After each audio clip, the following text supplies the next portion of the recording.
6 a.m. as we get you up and get you going here on your Wednesday morning, April the 24th. 29 days into 100 days before Carolina football. 29 days until 100 days. Can't wait. This is the best countdown we've had in a long time. It's originated with my love of the 100 days countdown. Then we just had to start it. Jen gave us the number. So now we're 29 days from 100 days. There you go.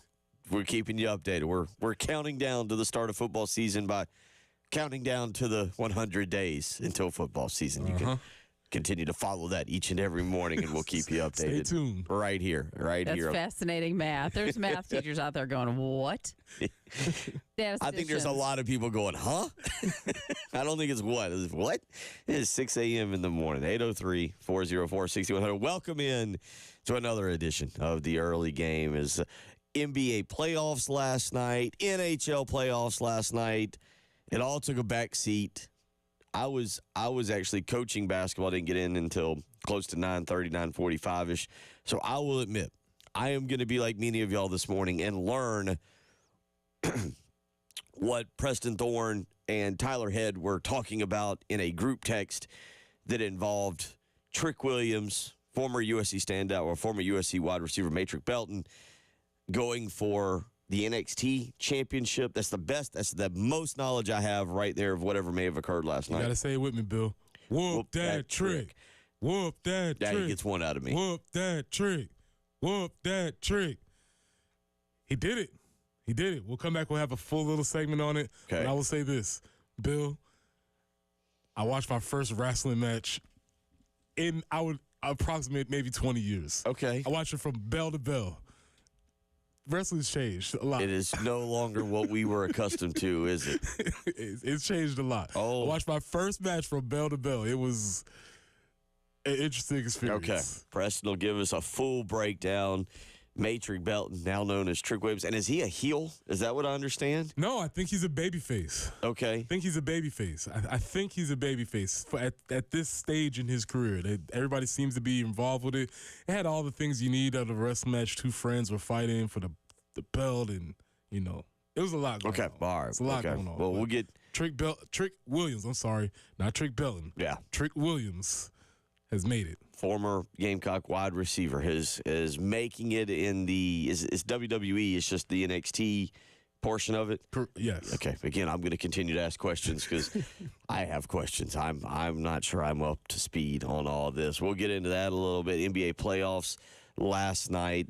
Dallas Mavericks 96-93 victory over the Los Angeles Clippers. The Indiana Pacers 125-108 over the Milwaukee Bucks to make that series 1-1. And the Minnesota Timberwolves, I think I'm pulling for just because they've been historically awful, even with poor Kevin Garnett was there, and they finally were like, we're sorry that we're bad, Kevin. We're going to trade you to the Celtics. Go win yourself a title. Go be on a winning team. Yeah. I think I'm pulling for Anthony Edwards. I told you, Anthony Edwards acted so well in what was that movie with Adam Sandler on basketball Netflix. Movie. Was it Hustle or something? I think it might have been Hustle. Yeah. That I actually was like, man, he's an awful person. He's had some run-ins outside of the back. He's had some questionable things happen, but even that movie, his acting, I was like, man, he's an awful person. But I think he's one of the most exciting players in the NBA. He's just stuck in Minnesota, but Minnesota was 56-26 this year, and they're now up 2-0 on the Phoenix Suns. Well, when you think about it in the phrases and the ideas of being a heel versus a babyface, I think Anthony Edwards is a babyface compared to Kevin Durant, who's obviously a heel in a strange way because he's so mercurial. He doesn't talk a lot. He has burner accounts. Yeah. We don't know how we feel about Kevin Durant. Anthony Edwards has had some trespasses off the court, but he's very likable. He's very likable. Seems very likable. He's done some charity work in Minnesota as well. Likable guy, seems to have his stuff going. He has a signature shoe line. He's charismatic. We seem to like him. So if we're doing heels versus babyface, which might be the way we need to frame this NBA playoffs for everybody to sort of understand, which by the way, the Jokic brothers, Big time heels. Big time heel, yeah. They revel in that. They enjoy that. Big time heels. So you definitely have the Jokic, who has his two managers coming to the ring with him, and Jokic is I guess he's a baby face, but then he has the two bad managers behind him. They're just punching people in the stands, and he's the wrestler that wins but doesn't know why he won. He thought the guy just fell over. He doesn't realize his managers hit him with brass knuckles or a chair. That's exactly he just turns around, the guy's laying there. He's like, "Oh, I'll cover him up." That's it. That's exactly it. So yeah, maybe we'll frame the NBA playoffs as heels and baby faces, just to catch everybody up to speed on what's going on.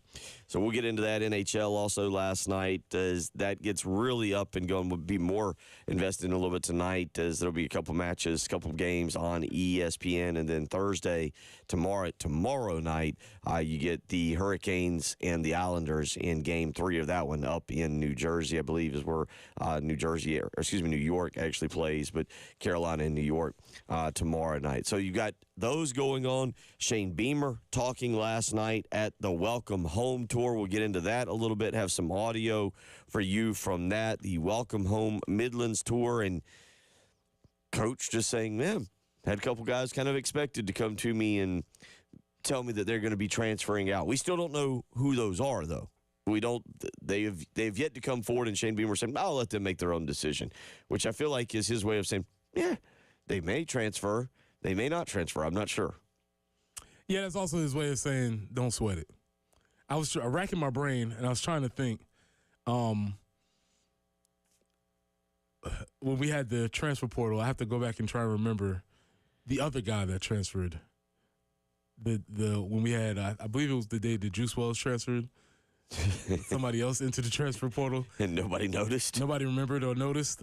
I feel like these are a bunch of the other guys. It could be. That's what it sounds like. That's the way at least he was framing it. We'll play a little bit of audio from last night at the Welcome Home Tour. And one of the things he also talked about, Preston, and I don't know if you ever specifically remember, did you actually sit down with Holtz and have these conversations? And I'm kind of interested to hear how that went, especially with Lou Holtz of all people, because I feel like Spurrier would have just been like, yep. You might play, you might not. I don't know. I'll figure it out in August. Whereas Lou Holtz, I feel like, would have been much more pointed. And I would kind of like to hear how some of those conversations, because you had to have, 5? Is that right? You have 5 of those? Yes.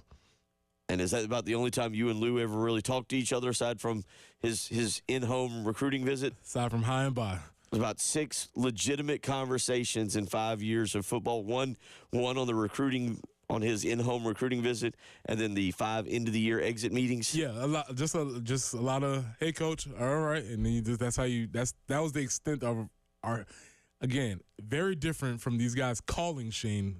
Yeah. Our goal was to try and stay away from the principal's office, right, as much as possible. These guys want to go to the principal's office. It's almost like a principal versus like guidance counselor. As far as relationship-wise, Holtz that's exactly it. was the principal, but Shane appears to be the guidance counselor. Was it Muschamp who I think initially said, because Muschamp, when he took over for Spurrier, the new athletic facility had not been built. And so his office was there behind the student section in the Floyd building, the Eddie Floyd building. And he basically was like, yeah, the players don't come see me. Mm-hmm. And that was almost a byproduct of about 13 years of Lou Holtz and Steve Spurrier. Steve Spurrier really didn't want players stopping by his office to see him. No.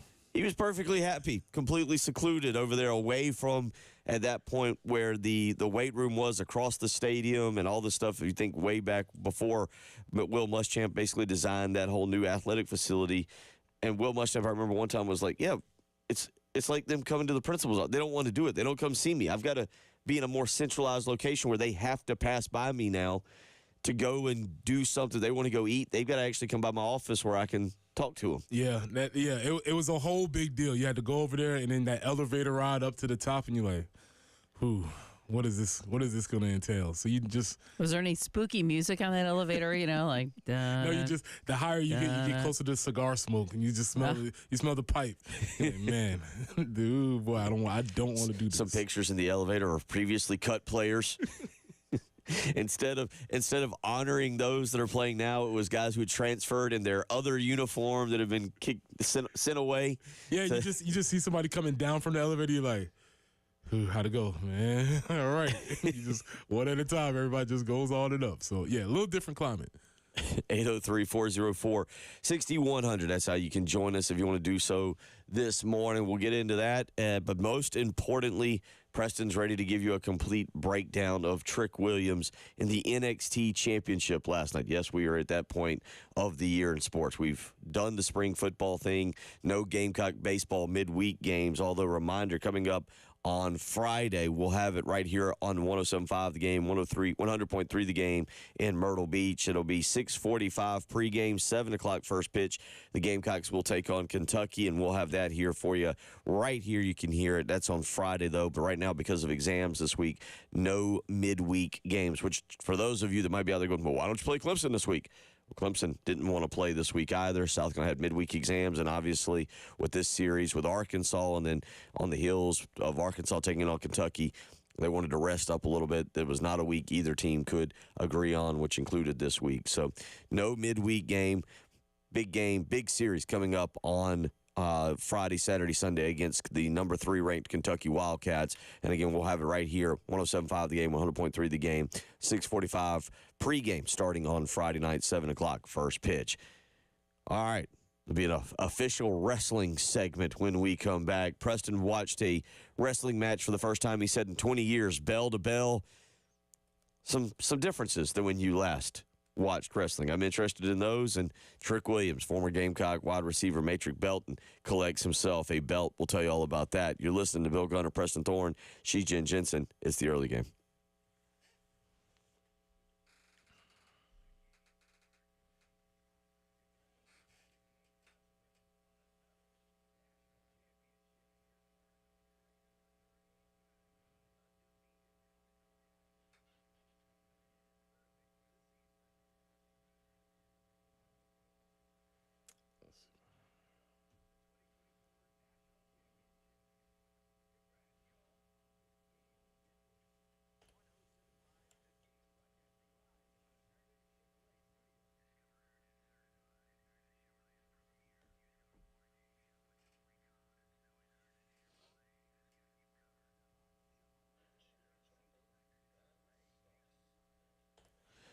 Bill Gunner for the Mortgage Guru, Jacob Crowder with First Palmetto Bank. As we roll through 2024, hard to believe that next week we'll be into the month of May.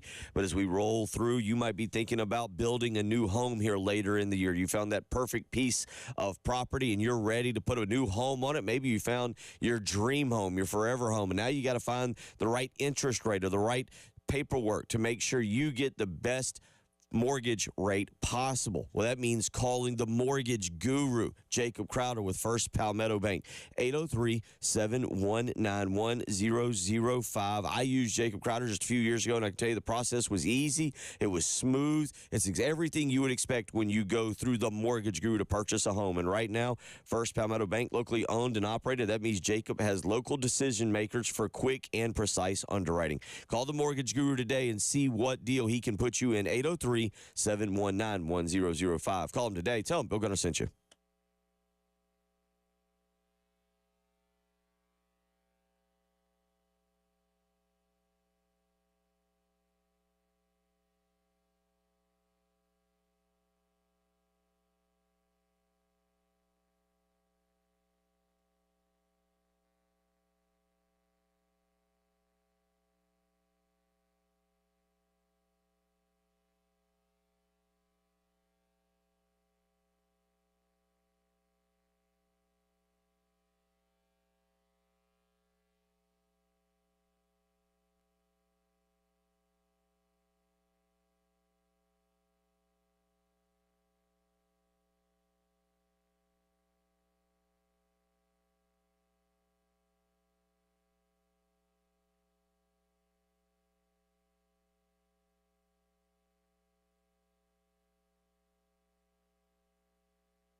and taking a peek around the Midlands to see what traffic accidents there might be. And we do have one to share with you, I-26 eastbound between I-126 and Sunset Boulevard. So basically between exits 108A and 110 on I-26 eastbound, an accident there.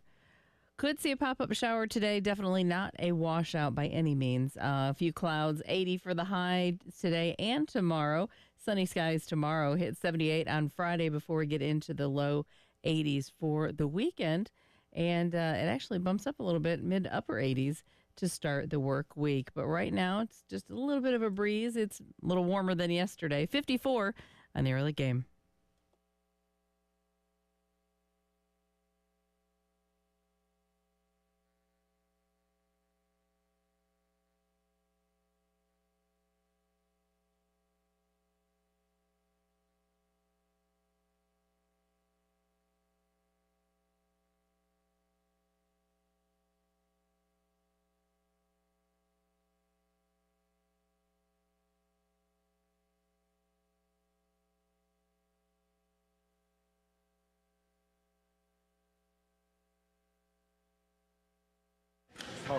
Trick Williams, you have worked so hard for this. Congratulations, you are the new NXT champion. You are the new NXT champion, Trick Williams. What does it mean to you? Man, it means the world to me, man. I've been fighting a long time for this. This is a testament to hard work. I've been fighting for this, and I come from fighters. I've been fighting my whole life. My mama's fighting right now. She's in the hospital. My brother's been fighting for a long time. It's all good. So I did this. It's bigger than me. It's not just for me, it's for everybody. The people who love me, the people who've been having my back for a long time. They taught me how to fight, and I'm gonna keep fighting. I'm never gonna stop fighting. Believe that. And the NXT universe loves you too. Congratulations. And I love you back. NXT, we in good hands, baby. Believe that. Yes. Thank you. Enjoy. Trick Williams, your new NXT champion. Your new NXT champion. Former Gamecock, Matrix Belton, is now WWE NXT champion. And Bill, this is the early game. We do talk regular sports most of the time if you're just joining us, but we have a former Gamecock who is now champion, and we have to celebrate this occasion. This is the first wrestling match that I've watched from bell to bell in, I conservatively estimate, 20 years. 24 years, probably, at least. Probably the last time Steve Austin crushed a beer. It's probably the last actual wrestling match. I watched it from bell to bell. The intros, the warm-up. I'm very confused. I don't know what's happening. There's new camera angles in wrestling now. They switch a lot. A lot of things are happening. But I did watch the whole bout, and here's the strange part. It was one of your classic wrestling storylines. If Trick Williams would have lost, his career would have been over. Oh, was it a retirement match? It wasn't quite the classic loser leaves town match because it wasn't for both of them.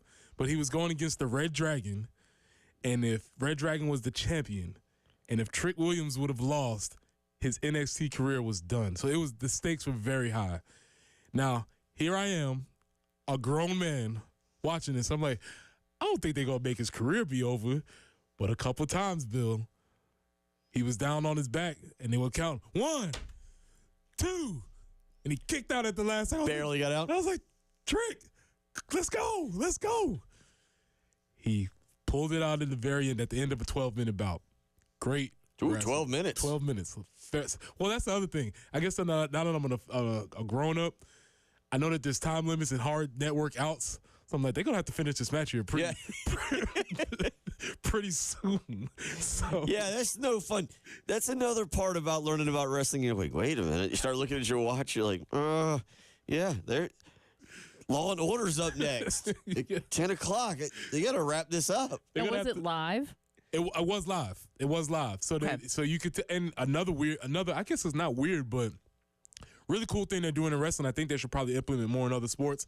Is they played the whole match all the way through, commercial breaks on the side. Yeah. So they never left for commercial breaks. I know some other sports like football tries to do that during certain timeouts. Golf does it. Golf does it a lot. Yeah. Really cool innovation because I think NASCAR does it a lot. NASCAR too. do that Yeah, they too? go side. They say they're going side by side. That's really cool I think because there was a time when you were watching wrestling and they were like, "Oh, we're going to commercial break," and then just leave for 3 minutes, and then they come back and the dude's he's on the ground and he's in an arm bar. So he's like, what happened? I didn't know what happened. So you can see the whole deal. Really cool. Really cool. I'm very, very excited for my guy. And here's the other part. I've never known a wrestler in real life. I know this guy. And so that makes it just extra cool. It's really strange to see him going through his wrestling things. And, yeah. You know, a little different than when we watched 20 years ago, 25 years ago. He's on the ground. He's he started beating he started getting the crowd charged up. To get the momentum going. I was like, all right, let's go. He's getting them charged up. He's ready to go. He got him fired up, They do the whole thing where he comes up the hand. Very close. And the crowd's getting crazy, and all of a sudden he just starts hitting the opponent. The opponent's got him in an armbar. He starts hitting him. And he has a signature move. Oh, of course, you got to. Is it a trick move? The trick shot. When he hit him with the trick shot, that's when you're done. They were like, oh, and there goes the trick shot. I was like, okay, here we go. So he hit him with the trick shot. Believe he might have put him in some type of small package, and wrapped him up. And he hit him 1, 2, 3. And then they cued the music. And Bill, once he heard the music, the crowd explodes. Crowd get the ding, ding, ding. Ding, ding, ding. And your new NXT champion, Trick Williams.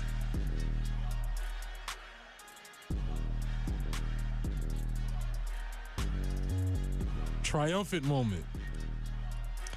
Again, as Preston pointed out, I have now gone to CagesideSeats.com for information.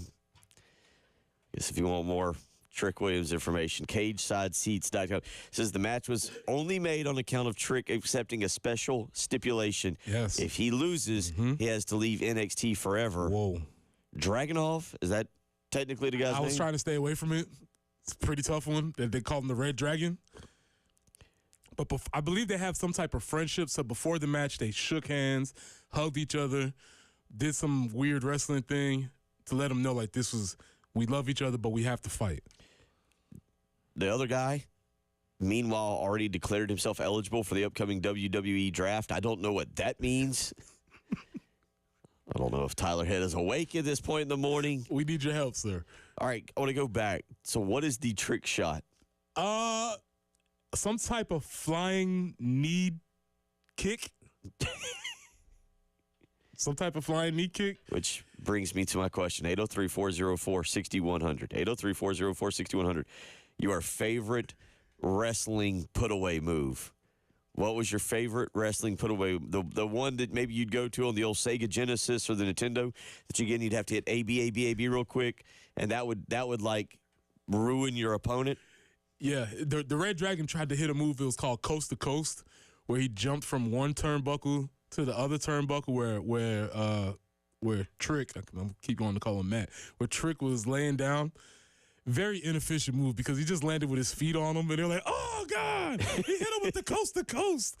Like, I don't think that's going to knock him out. I think that hurt more you than him, but okay. So I'm watching, and big shout out, man, Keenan High School having a big year. Oh, 2 champions. It's true. 2 champions, Malaysia and Matt. 2 champions in less than a month. That's a good point. Big month for Keenan. Good job, Keenan High School. Keenan High School's should be a big celebration over there. Yeah, we want to see the Matt Belton celebration. Mike weighs in. He goes with his favorite was the Stone Cold Stunner. Solid. Anonymous Texter goes with the Human Torture Rack. Yes. Lex Luthor. Just put him in the torture rack and bend him, I guess. Hey, bounce him kind of on your shoulders. Yeah. Bounce him on your shoulders so that I guess that really hurt him. Adam goes with the Diamond Cutter. Nice. So keep weighing in. Yeah, y'all are bringing them from my area. I recognize some of these. Keep weighing in on these. 803-404-6100. Let's go out to the Love Chevy phone lines. David wants to weigh in this morning. David, how you doing? What's on your mind? I'm doing pretty well. Hope y'all are doing okay. Now you have sports entertainment where growing up we had pro wrestling. The WWE draft is simply a way of them shuffling talent between Monday Night Raw and Friday Night SmackDown. They usually change up the rosters after WrestleMania each year. Still don't know if I know exactly. I get what you're saying. It's not that I grasp. I think I grasp the concept. Unfortunately, I'm still not real sure. Is one like a minor league and one is the professional leagues? What? No. Monday Night Raw is on USA Network. Friday Night SmackDown is on Fox. Both are the A shows. NXT would be kind of considered more or less to be a little under them.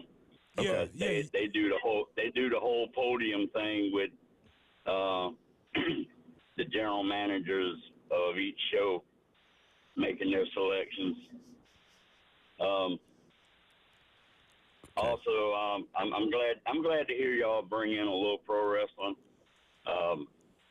I'm going to send you guys some passes. We have a fan fest in Charlotte in August, and we've already got Big Show and Mick Foley going to be with us this year. Okay. But I hope y'all have a good day, and hope that little bit of information helped.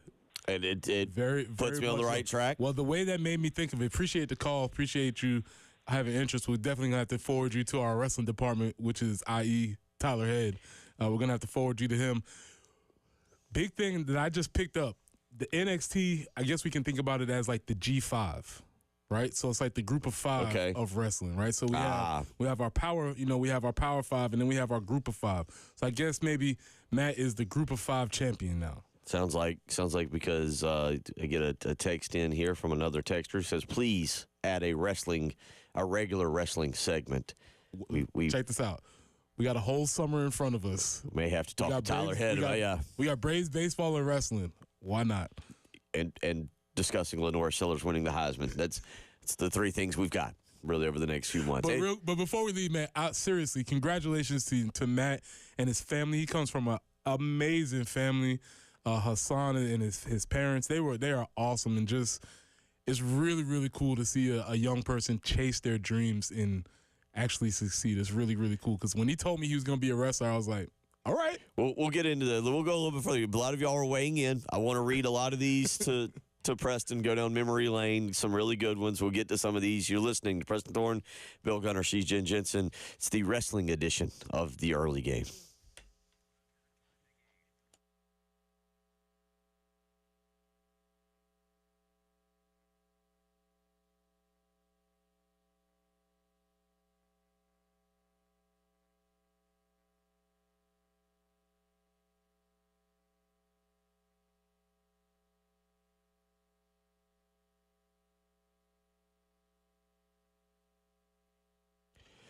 Bill Gunner for Corley Pool Solutions. It is that time of year that you better be thinking about your swimming pool maintenance. At Corley Pool Solutions, they've been thinking about it. They know that routine pool maintenance is crucial to the daily operation of your pool and the long-term operation of the pool systems and components. Do you even think about something like that? Well, I know who does. The pool guru, Tracy Corley. For nearly 20 years, he's been making sure people around Lake Murray, their pools are operating at the highest quality to make sure that when you come home after a long day or you're ready on the weekend to jump in, your pool is looking great. So call them today and line up your maintenance package.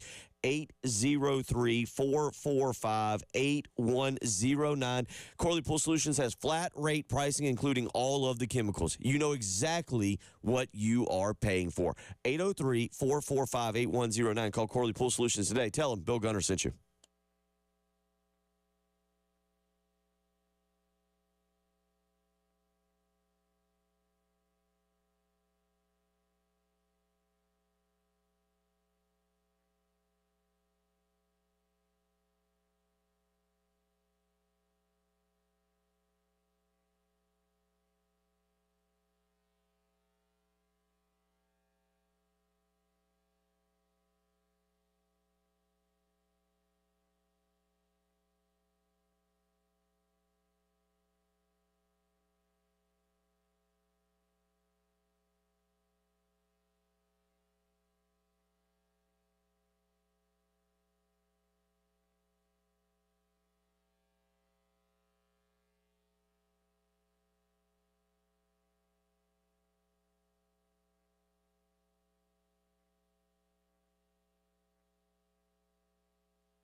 No accidents to speak of. Any earlier ones have been cleared. Great news for your Wednesday morning. 80 for a high today with some clouds, maybe a chance for a pop-up shower, but definitely, like we said before, no real rain out. Again, a high of 80. Tomorrow, sunny and 80, 78 on Friday. Kind of keep the low to mid 80s going really throughout the weekend, but a little warmer than it was yesterday morning for sure. It is 54 on the early game.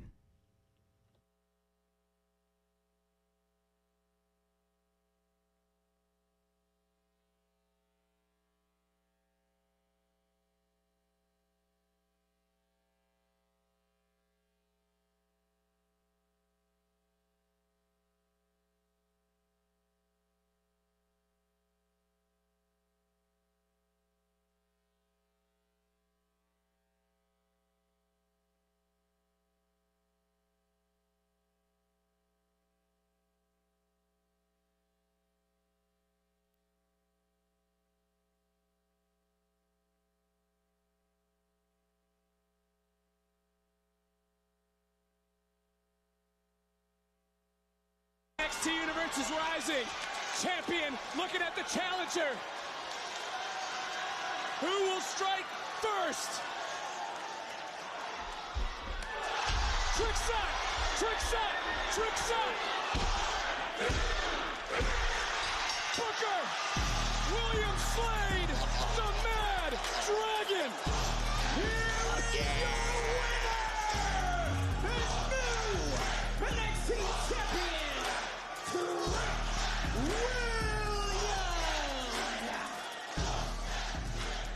Better announcers. Soccer announcers when someone scores a goal, or wrestling announcers when somebody hits their signature move and finishes them off. It was pretty impressive. It was the trick shot.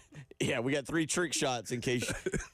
Yeah, that was kind of a flying, your knee is bent, but it's up, like you're marching, almost like a running march. Running march or something along those lines? Yeah. Yeah. Well, we have expertise chiming in. I'm kind of trying to. This is from Richard, and I trust it's. I'm not reading Richard's text to check for catching me in a grammatical situation. Have an anchorman moment. But I'm seeing. I'm just reading. It says, "Don't know if Preston remembers the guy they called Ben Wallace at the Blatt Gym. He used to wear his pro wrestling belt to the gym when he'd play pickup and around campus. Can't remember his real name, but he's a band director now at Brooklyn Casey High School. Saw him at a football game and yelled out Ben Wallace, and he still remembers the name we gave him." That's how you know a real pickup game is ensued, when you have characters, regulars. That's solid. I like. So I've asked 803-404-6100 your favorite finishing move. This person really gets the program because I like this one actually better. This texter weighed in with the human torture rack for the, but it said worst move was the Hulk Hogan atomic leg drop, which I started thinking, I was like, yeah. How does that knock your opponent out? He just goes like the back of the knee is a well-known weapon. Yeah, the leg drop. And I thought about that, and I was like, the Stinger Splash was pretty bad as well. Now, normally that was because that would daze you, and then he'd get you in the Scorpion Deathlock. The Scorpion, yeah. Ernest and our buddy Richie Adams both of them going with the People's Elbow. People's Elbow, again, not very hard on the violence scale, but as far as the show and the running across, there's one clip where The Rock runs across and he's in dress shoes and he like slides into the People's Elbow and he drops it. Phenomenal. Like, whatever, that is when he became amazing. Ronnie. Also, I'm sorry. Also, I saw The Rock do the People's Elbow again just recently in this WWE. Let's just say time catches up to everybody. Yeah. Some of these signature moves were not made for guys in their 50s and 60s. It wasn't quite as electric as it was back in the day. I want to go back to where was this one that was awesome that I thought about. Harry weighed in a little while ago. Nothing better than when the great Kabuki would blow the green smoke. Opponents knew it was about to be over. Yeah, that was a good one. I gotta go with that one. Mike going way back. He says when Kevin Nash was known as Oz, his move was called the Yellow Brick Road. Ooh, that's one I don't remember that. I do remember Oz. I kind of don't remember that move. But shout out to my brother for blowing flour in my face as the great Kabuki. Yeah, That's going to a new level. Yeah, definitely remember that. You know, you have an older brother and there's no parents around you. You get into a wrestling match in the living room. It's not. Did you know it was coming? No, or like, of course not. I'm a younger brother. I don't know what's happening. He's like, "Hey, check this out." All right, I guess. No parents to save us. Mike in Lexington went with the Bushwhackers human battering ram. Yeah, those were some characters. Yeah. I feel like wrestling back then was more of about the characters, like Hacksaw Jim Duggan, I believe, who I know I'll get a text about this in a minute, resides still here in Camden. Maybe he's listening this morning. Shout out to you. There's a couple more. 803-404-6100, how you can weigh in if you want to do so. Keep sending those in. Let's get out to the Love Chevy phone lines. Steve wants to weigh in this morning. Steve, how you doing? What's on your mind?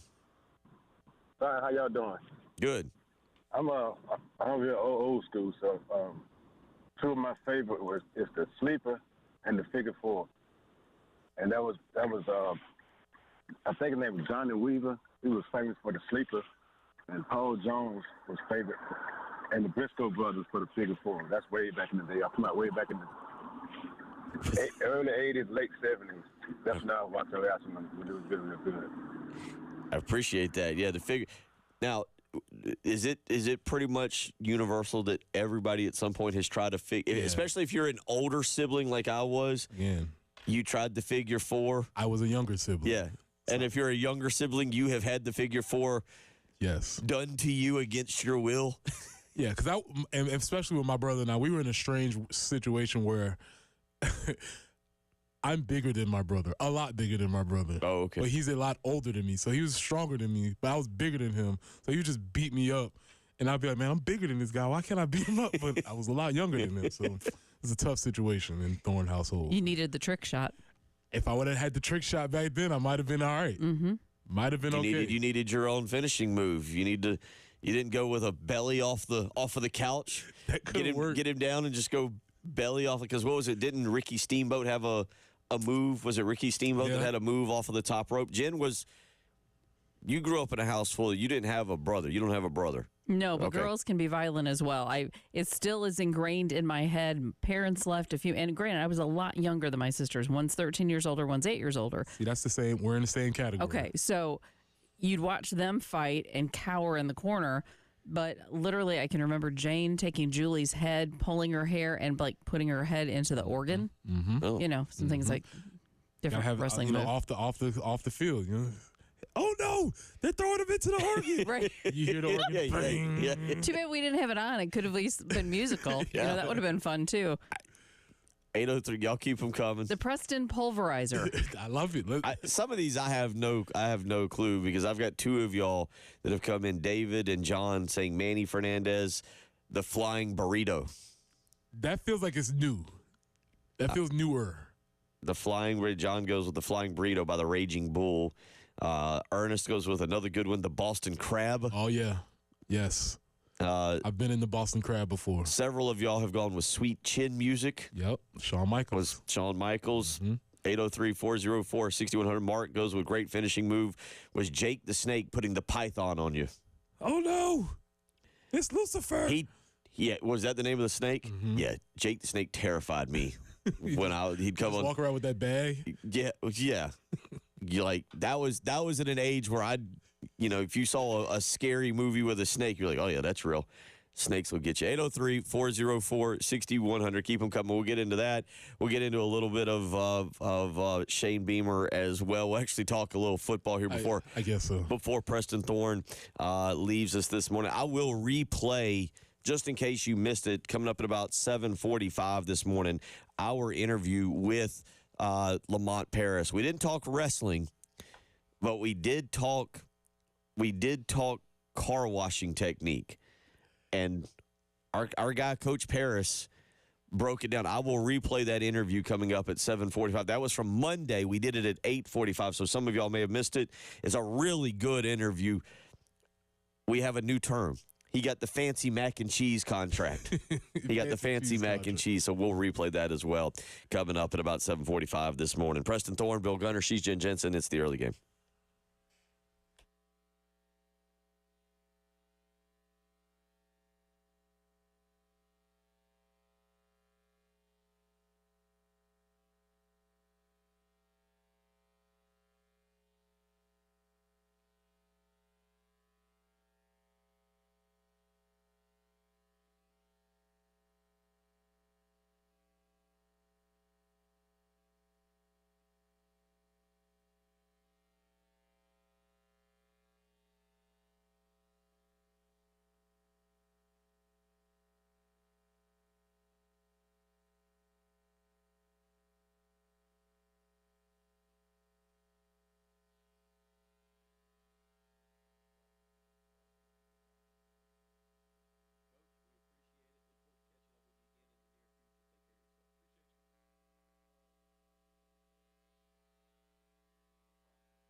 6:49 on your Wednesday morning, April the 24th, as we get you up and get you going. Reminder, as always, wherever you're going, you can listen to us. You can just go to your app store and download the 107.5 The Game app right there in your app store. Take us anywhere. We've had people listening in from South Africa, from Germany, from Las Vegas, from exotic places like, what was one of the more exotic places that we named on Monday?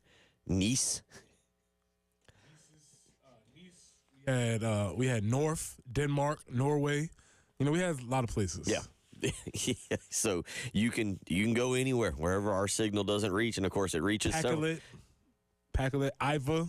Alcula, I believe was one place. But yeah, of course you can always hear us on the radio, of course, right here in Columbia, 107.5 The Game, 100.5 The Game in Florence, 100.3 The Game in Myrtle Beach. And as always, you can stream us as well. Go to the Game TV on YouTube at the Game TV Radio, sponsored by Shepherd's Glass. So a lot of different ways for you to join in the wrestling conversation this morning. Doug and Elgin going with the American Dream, Dusty Rhodes, and the bionic elbow, which this is why a wrestling segment may work pretty well around here. Wrestling is not just a new fad around here. It goes back. There's people who tell you about running into Dusty Rhodes, at the Marriott down the road from us, or somewhere back in the 80s, or attending a wrestling event at the Township Auditorium. And so this is where we get into a little history here. Doug weighs in, says the American Dream, Dusty Rhodes, the bionic elbow, which was a precursor to either the sleeper or the figure four, depending on who he was in the ring with. There's a YouTube clip of Dusty Rhodes playing basketball, which is amazing. Underrated. Better than you think. Really? Yes. Okay. Yes. All right. And another one, Joe goes with the Russian sickle. Yes. And the pile driver. Mm-hmm. Did you ever hit a younger sibling? Well, you don't have younger siblings, so you were the test hamster for. Well, see, here's again. This goes back to the thing. I was a lot bigger than my older brother, so he wasn't getting me up in the pile driver because he couldn't hold me up that long or that high. So yeah, but I did have a older brother who's 9 years older than me. So we're in the same situation. So the sickle. Are you familiar with what an actual sickle is? Not really. Not a bicycle, but a sickle. Mm-hmm. No. Yeah, it's basically an implement that you would use in a garden or something. Okay, mm-hmm. I've seen something like that. Mm-hmm. I kind of had an idea. Used to cut corn out of beans. Mm-hmm. Yeah. Okay. Well, those ready for old man rant? Those are the good old days. When you had was it Nikita? What was it? Nikita Nikolov. Yeah, and you're always worried about him. Mm-hmm. I was like, well, now they've got the other guy, the Baron or whatever that comes out. He's a German guy, Gunner, I believe, something, or Gunter. I can't remember. 803-404-6100. Keep them coming. Keep them coming. We'll get to all your wrestling hot takes, and then Alan weighs in and just says, FYI, Cardinal Newman beat Gray Collegiate. It's Cardinal Newman last night, 9-2. Doesn't tell me what sport. Girls, boys, just sticking with the theme of the program. 803-404-6100. How you can weigh in. We'll get to your wrestling takes. Preston's not going anywhere, and we'll get to our Lamont Paris interview. But I will give you a second. We'll do more of this tomorrow. I feel like your day in the sun is coming tomorrow. J.J. McCarthy to go in the top 5 picks. He's getting higher and higher. His draft stock is rising, and I know exactly why. This fella is a charmer. I've already been on to him, but I watched the interview yesterday. I was ready to draft him number 1. Really? He's composed, he's poised, he's smart, he looks you in the eye, all the stuff you need. Everything that I could see a general manager. He's got that Midwestern, boyish good looks. Nice strong jawline on him, nice head of hair. That's the guy. He looks like the quarterback of your franchise. He has the potential of really making some GM lose his job in about 4 years. Oh, really? He's my guy, but I could see somebody really overstepping just because. That kind of, yeah. Yeah, just because they just fell in love with him and they're enamored with him, and it could go all wrong. They are about to, yes. Somebody will do that. You look at the draft. Obviously, it's the Bears, Commanders, and Patriots. The first 3. It's the Cardinals at 4 that you feel like will be the one going, yeah, we'll draft that guy. We've already drafted a Josh Rosen, a Kyler Murray. Well, neither one of them worked. I guess the jury's out on whether Kyler Murray is going to work, but I can go ahead and tell him that's not going to work. The thing with Kyler Murray is he's supremely athletic, supremely talented, supremely gifted athlete. He's never, even from high school, the knock on him is just that he's aloof, not a leader guy. And J.J. McCarthy, leader guy. I have some statistics on J.J. McCarthy. I'm ready to unleash statistics. Tomorrow we'll do a lot of draft. Talk about Xavier Legette if we get to hear his name called towards the end of round 1 tomorrow night. That'll be a lot tomorrow. We'll get back into some wrestling. We'll also talk a little bit about what Shane Beamer said last night at the Welcome Home Tour right here in the Midlands. Transfers, some coming. Who are they? We don't know.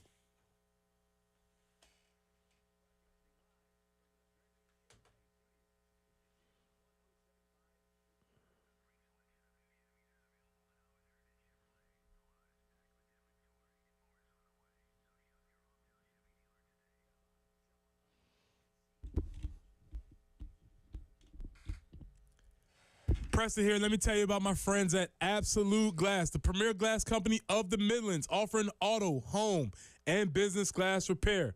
So if your glass, this could be great for wrestling. You know, you could damage the glass, shatter the glass, crack the glass, break the glass. Let's say if you were wrestling and you did that, you could just call Absolute Glass and they'll come out and take care of it for you. They'll do anything that you need. They'll give you a free quote for any job. So if it's a cracked windshield on your car, that's no problem. We've done that in wrestling too. I do remember one time Steve Austin went through the windshield of a car in a match that was outside the ring. Everything was happening. They should have called our friends at Absolute Glass, because if you call them, they'll give you a estimate, usually for free, and they work directly with the insurance company to take away the headache. You know, if you're looking to increase the value of your home with new windows and mirrors, Absolute Glass will take care of that for you too. You hear me say it all the time. If you can see through it, Ray and Marianne at Absolute Glass could do it. So check them out online at AbsoluteGlassInc.com.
And looking across the Midlands at the traffic conditions, we are seeing that as of this point, we only have one to report to you, and that's Monticello Road near Columbia College Drive.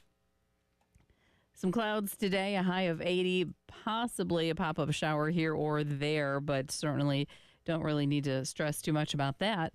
Mostly sunny and 80 tomorrow, 78 on Friday. And we stay in the low 80s for the weekend. Hit 86 by Monday. Right now, though, 54 on the early game.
Seven a.m. as we get you up and get you going. And to Alan out there, who I appreciate giving us the update, he said it was baseball. Cardinal Newman beat Gray Collegiate at Cardinal Newman last night 9-2. And he says, I had just tuned in. Alan, no excuses. Play like a champion. You should be here at 6 a.m. with us each and every morning.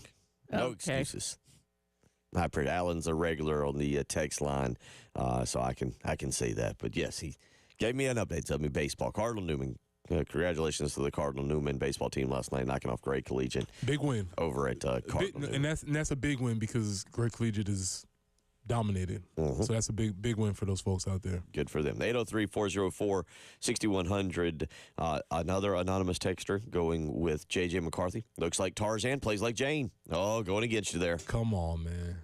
Come on. His statistics would suggest otherwise, sir. His winning record and his 15-0 national championship might suggest something different, but we all have our own opinions. You think he would get a tattoo like Jim Harbaugh's, or do you think his tattoo would be more elaborate than Jim Harbaugh's? I would hope he wouldn't get the Jim Harbaugh special. I would hope not. It's special, all right. Did you end up seeing it yesterday? Yes, Just I the did. tiny little block M with a 15-0 underneath it? It was really very vanilla. Yeah. Yeah. Yeah. If you didn't see yesterday, 2 days ago, Jim Harbaugh paid off a bet, I guess he had, which also, like, is that one of those coach things? Coaches need to stop doing that, right? Like, huh? You think it was henna ink that, then all of a sudden in a couple of weeks it's just going to go away? There might be something to that. Maybe. But he does like to have his shirt off frequently, which is whole nother thing. How will that play out in the NFL when he's practicing shirtless? Yeah. Spurrier was a shirtless practice guy too. Now, Spurrier, I think that was more at the. Spurrier really just likes to be shirtless because there's also that picture of him down at Daytona on top of like one of the trailers or whatever, watching, having himself a nice Coors Light. There's times just because you can doesn't mean you should. Just saying. Yeah. I feel like that doesn't fly quite as well. You got numbers? You want to go ahead and give numbers, or are you holding them? I mean, since we're here. These are numbers on J.J. McCarthy. In 8th grade, offered a full scholarship from Iowa State. 9th grade, he didn't play. Redshirted. Didn't play on varsity. Didn't play played JV. 10th grade, you know what his record was, Bill? 13-1. Won the state championship. And he had a broken thumb on his throwing hand, so he's tough. Oh. He's tough. 11th grade, you know what his record was? 13-1. Lost the state championship that year. So he's resilient.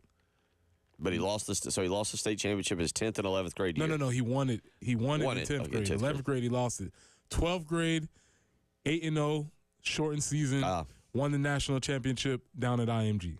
Okay. All right. So he's a national championship guy. Didn't start as a freshman at Michigan. Stayed. Chose not to transfer because he's tough. He's resilient. He's loyal. All the characteristics you need in a quarterback. Unlike the rest of these first-round quarterbacks who have transferred their way because when times get tough, they leave town. J.J. McCarthy stayed. Mentally tough. 12-1 as a starter in his sophomore year. That one being against Georgia in the semifinals. Junior year, 15-0. National champion. He's a winner. That was TCU he lost to in the semifinals. Oh, yeah. By 1 point. TCU. That's right. TCU then got bludgeoned by Georgia. I'm trying to real quick. It was he and Cade McNamara that were fighting for the starting job 2 years ago. And if I'm trying to think back the way that I'm going to pull it back up, the way that Jim Harbaugh did it, because I think in the first game of 2022 in this quarterback battle, it was against Colorado State. Cade McNamara got the start. I don't know if you remember this. I kind of remember Cade McNamara, basically, Harbaugh was trying to figure out, and so he said, we're going to play their first 2 games. Michigan was going to win. They played Colorado State. They played Hawaii, and then they played Connecticut. So their first 3 games 2 years ago were against nobodies. But in that year, Cade McNamara actually started the season opener. And Jim Harbaugh said, we're going to let McNamara go. He was Cade McNamara was 9 of 18 for 136 yards and a touchdown in that game. So then, all right, Harbaugh said, all right, we got a quarterback competition. Next game, it's J.J. McCarthy's game. J.J. McCarthy's going to play against Hawaii. McCarthy was 11 of 12 for 299 and 3 touchdowns. Efficient. And never looked back. Efficient. 11 of 12. Now, some people would be asking, why are you only letting your star quarterback throw the ball 12 times? But that's not the question we're having here. We're talking about his efficiency rate, 11 of 12. You know who else? He didn't go 11 of 12. You know who went 9 of 11 just on Saturday? Lenore Sellers. I'm just telling you. Lenore Sellers did, yes. Didn't throw for 299 or 229, whatever I just said. But that's because we were keeping it vanilla. No downfield passes. 803-404-6100. The guy that Lenore Sellers has to follow up, we will probably not hear his name. That'd be a shock if we heard his name in the first round. But, Jen, let's hear. This is Shane Beamer last night at the Welcome Home Tour here in the Midlands, talking about how Spencer Rattler made himself NFL ready at South Carolina, not Oklahoma, at South Carolina. I think being exposed to this system, and nothing against the system that he was in before, because obviously they've been dynamic in that system with Lincoln, but he prepared himself as being a part of this system. You're in a system that's more pro style, if you will. So I think when he has to call a play in the huddle, or spit out an NFL play call, or whatever else, change protections, it's not the first time. It won't be the first time he's done that. And not that he didn't do it at Oklahoma, because we did some of that. It's just a little bit more pro style, if you will, right, wrong, and different. So that for one. And then I think just the adversity he went through the last couple seasons, how he handled it, and how he continued to just come back week after week and perform. And he was steady, he was consistent, and I know that's resonated with a lot of those NFL teams. So any quarterback recruits that might have been listening just then and or at any point, you can go, oh, I see that South Carolina system. That Marcus Satterfield system is what started one year, the Dow Logs. That's what got Spencer Rattler. Yeah, Spencer didn't have to look far for adversity. It was right in his quarterback room. It was right next to him, watching film with him for a year at least. Yeah, and very clearly when we see this system, we mean the next year's system, not last year's. Right. Yeah. Supposedly. Yeah. Marcus Satterfield's system was not great, so maybe that prepared him for what it could look like when you're playing in a bad system. When you get a far better understanding of this doesn't work. I know what doesn't work. Now we can find some things that do work. I have talked with Dow Loggins. We did an interview with him back at Pro Day for Gamecocks Plus. And it was just interesting to hear him talk about the development of Spencer Rattler from the time he got on campus to the end of this past season, just with small things, footwork, understanding of how to run more of an NFL-style system. Now, I think what's slightly interesting about that is I don't think that's the system we're going to see with Lenore Sellers.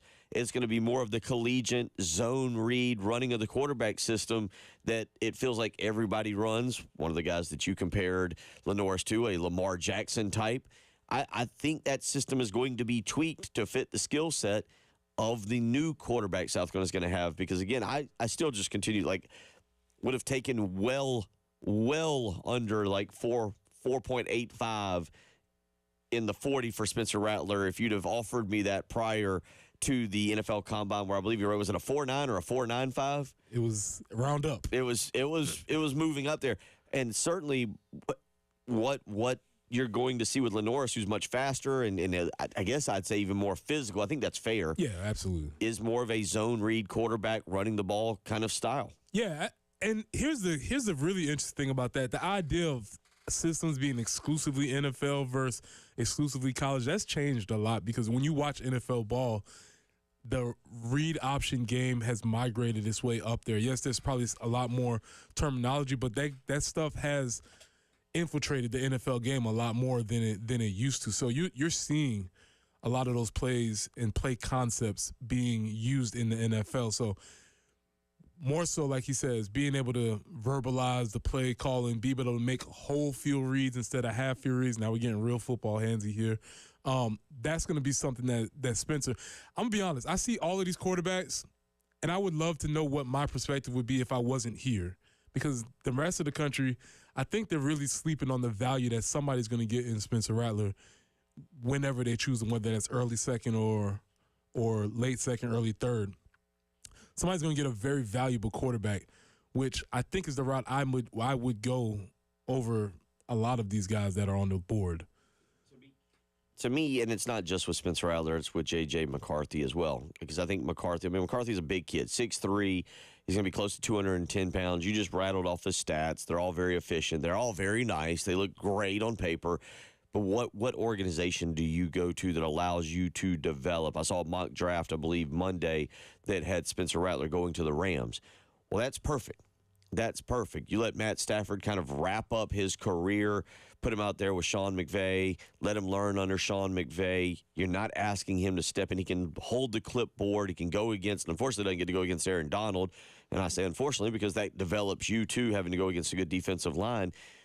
That would be a great scenario for him. The other one that I've talked about is Detroit, where Jared Goff is the unquestioned starter. You're not going there with the intention of trying to fight for the starting job. You're going there to kind of be an apprentice for 2 or 3 years and learn under a good quarterback, a Super Bowl quarterback in Jared Goff, and then develop from there. It's all about your situation because when you're looking at these different people, think about Mac Jones. They thought the Patriots overreached for him, but what we came to find out is that thing was falling apart. Right. And so he gets into a bad situation. Now he's traded. He got traded to Jacksonville. Do we remember who Trevor Lawrence's coach was his first year in Jacksonville? Boy, the guy that was running around kicking kickers? Yes. His whole career could have been derailed by just having a terrible coach in place. Bryce Young with the Panthers, what is that situation? His coach is fired midway. He got a owner throwing drinks on people. That's a terrible place to be. Yeah. And so it more so matters, like you stating, the organization that you go to, are they going to be able to cultivate and are you going into a solid culture? And I think if Spencer were to go to the Rams, that'd be Rams amazing. or Lions to me. Those would be perfect landing spots for him. Because they've got older quarter. Crazy to say that the Lions have become stable. But under Dan Campbell, they seem stable. It just shows how important having somebody in place is. You know, Zach Wilson just got traded from the Jets. I don't think Zach Wilson was ever very good. However, who stands a chance being the Jets quarterback? Right. Nobody, right? Would anybody have been that good? I doubt it. So it really does depend on the place that you're going, especially for a quarterback, whether or not it's going to work for you. 803-404-6100. Speaking of Zach Wilson, texter weighs in. J.J. McCarthy is actually Zach Wilson. False. Richard weighs in and says, McCarthy physically he can run and has a big arm. Seems like decision-making might be a little bit better. We'll see. We'll tie. And then this texter goes with, if I'm San Francisco, I'd take Rattler and cut ties with Purdy and have Spencer on a rookie deal. It's a wild move. We'll see. Not a bad idea. And then a couple of y'all going with Blackjack Mulligan with the Iron Claw. The old Iron Claw. 803-404-6100 is how you can weigh in with your wrestling move of choice. We got another flying burrito from the mid-'80s. You gotta check this out. Yep. We got one of those. And, of course, got to love the Ric Flair flop after someone's finishing move. God. Oh, God. The one where he'd flip over the railing, walk halfway back down the apron, and then just one leg up and just fall. Yeah, we all remember that. 803-404-6100. You're listening to the early game.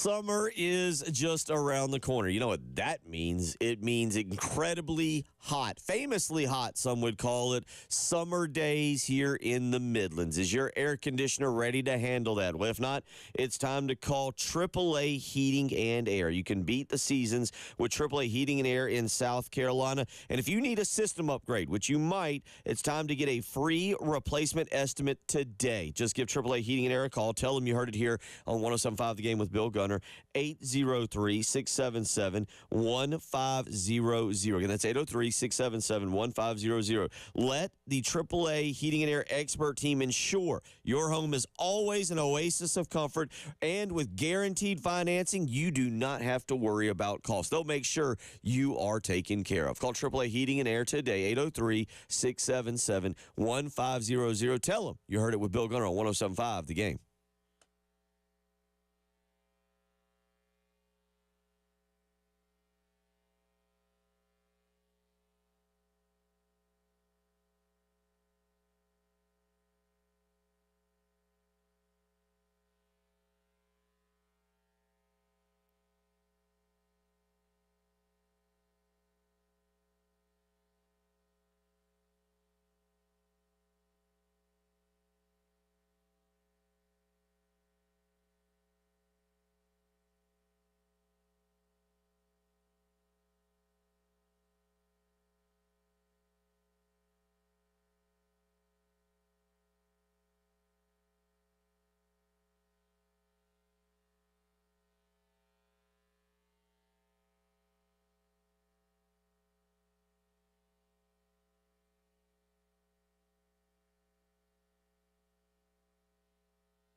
Still just one accident out there to let you know about. Not complaining, but just letting you know there's only one, thankfully. Monticello Road near Columbia College Drive. 80 for the high today, a few clouds here and there. Could see a stray shower pop up, but that will be limited in nature. Sunny and 80 tomorrow, 78 for your Friday, and we get into the low 80s for the weekend before getting up to maybe mid to upper 80s next week. But right now, sun is shining, just a little bit of a breeze, warmer than it was yesterday morning, 54 on the early game.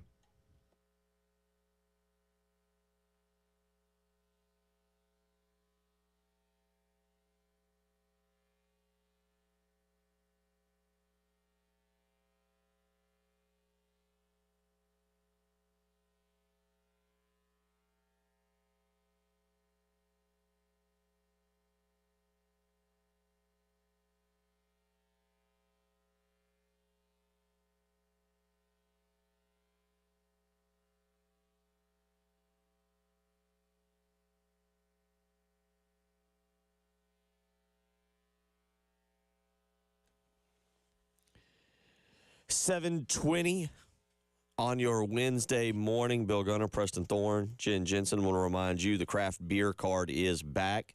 You can get a $360 value for only $79. Go to 1075thegame.com and click on Sweet Deals, where you can get 12 craft beer locations. This is what comes on the card. 12 craft beer locations, and at each location you can spend up to $30. 12 locations, $30, $360. You see how I arrived at that math.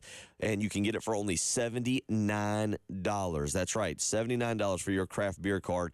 Go to 1075thegame.com. Click on Sweet Deals. Pick up your craft beer card today. 803-404-6100 is how you can weigh in. I'll get back into some of these wrestling moves. Rooster P from Parts, and he's from Virginia this morning. He's up in Virginia driving the truck. I thought you were going to say he's from Parts Unknown. Well, I didn't know. Normally he tells us where he's at. Okay. Like 2 mornings ago, he was in North Carolina. Back on the 19th, he was in Alabama. Back a week ago, he was in Illinois. See what I'm saying? I like Parts Unknown better. Yeah. From Parts Unknown, Rooster P. He's out there. Mm-hmm. He's going old school. He says, who was the wrestler that tapped his boot tip on the mat to make a hidden object come out? And then he says, pretty sure I'm not hallucinating on that. That's the other strange thing. You start searching it, it's like, did that actually happen, or am I just making that up? I don't remember. So, yeah, hey, keep them coming. 803-404-6100. David goes with the Rock and Roll Express and the double drop kick. Bobby Orton, I believe, yeah. Because two boots to the chest just isn't good enough. Sometimes you got to go with another set. 4 boots to the chest knocks you out. You just watched, by the way, the flying burrito there. I seen it. I'm with it. I get it. I was not aware of it, but now I know what it is. I guess maybe it could be referred as the cross body block. I think that was a move that somebody had for a while. There are these moves in wrestling that don't exist in the real world. It's just the small package, cross body block. Like, this is not a thing. It did. He was just flying. It's just like his chest collided with the other guy's chest, and the old 80s vintage video that we were just watching, flat knocks the other guy out. The other guy's just there, just laying there. Keep sending the those. Irish whip. Remember that? The Irish whip? Yeah, the Irish whip, when you throw him from one side. The dude just runs from one side of the ring to the other because you apparently are so forceful that you whip him across. Just whip him across, yeah. I always wondered that. Irish whip. Oh, the Irish whip. And then I always wondered when they would, they'd throw him into the ropes, and then the guy would drop down face belly first on the mat, and the other guy would jump over him, and he'd hit the ropes, and he'd come back, and then the guy would jump over, he'd run between the legs, and then he'd clothesline him on the third one. It's like, dude, at some point, don't you, just stop running? Oh, man, that's one of my favorite sequences. You run, then you duck, I jump over you, turn around, miss the clothesline, then I hit you with a suplex or something like that. Yeah. That's a solid one. 803-404-6100. Texter goes with Iron Sheik loaded his boot. There you go. So you remember. If you just tuned it in, you're like, what's going on here? Oh, yeah. If you just good point. You may not know what's actually happening. So if you just tuned it in, our guy, Trick Williams, a.k.a. I don't know how you do it. Matt Bellin, a.k.a. Trick Williams. Yeah, I think in wrestling he's just Trick Williams. All right, but you had it right. For our purposes, former Gamecock Trick Williams, Matt Bellin, has won the NXT championship. Jen, can we get that sounder real quick of him winning if you have that queued up? I think you might have it. But he's a Keenan native, Columbia raised, Keenan High School. So he said it's a big weekend it's been a big month for Keenan native. So if you're just tuning in, what's going on with all this wrestling conversation, we're just celebrating our guy, Trick Williams, who won the NXT championship in a career-ending He was very close. He was going to have to leave the NXT if he did not win last night. Forever. He's going to have to leave forever. Dangerous. Which in wrestling, forever means till next month. So you're allowed to come back. Do we have the...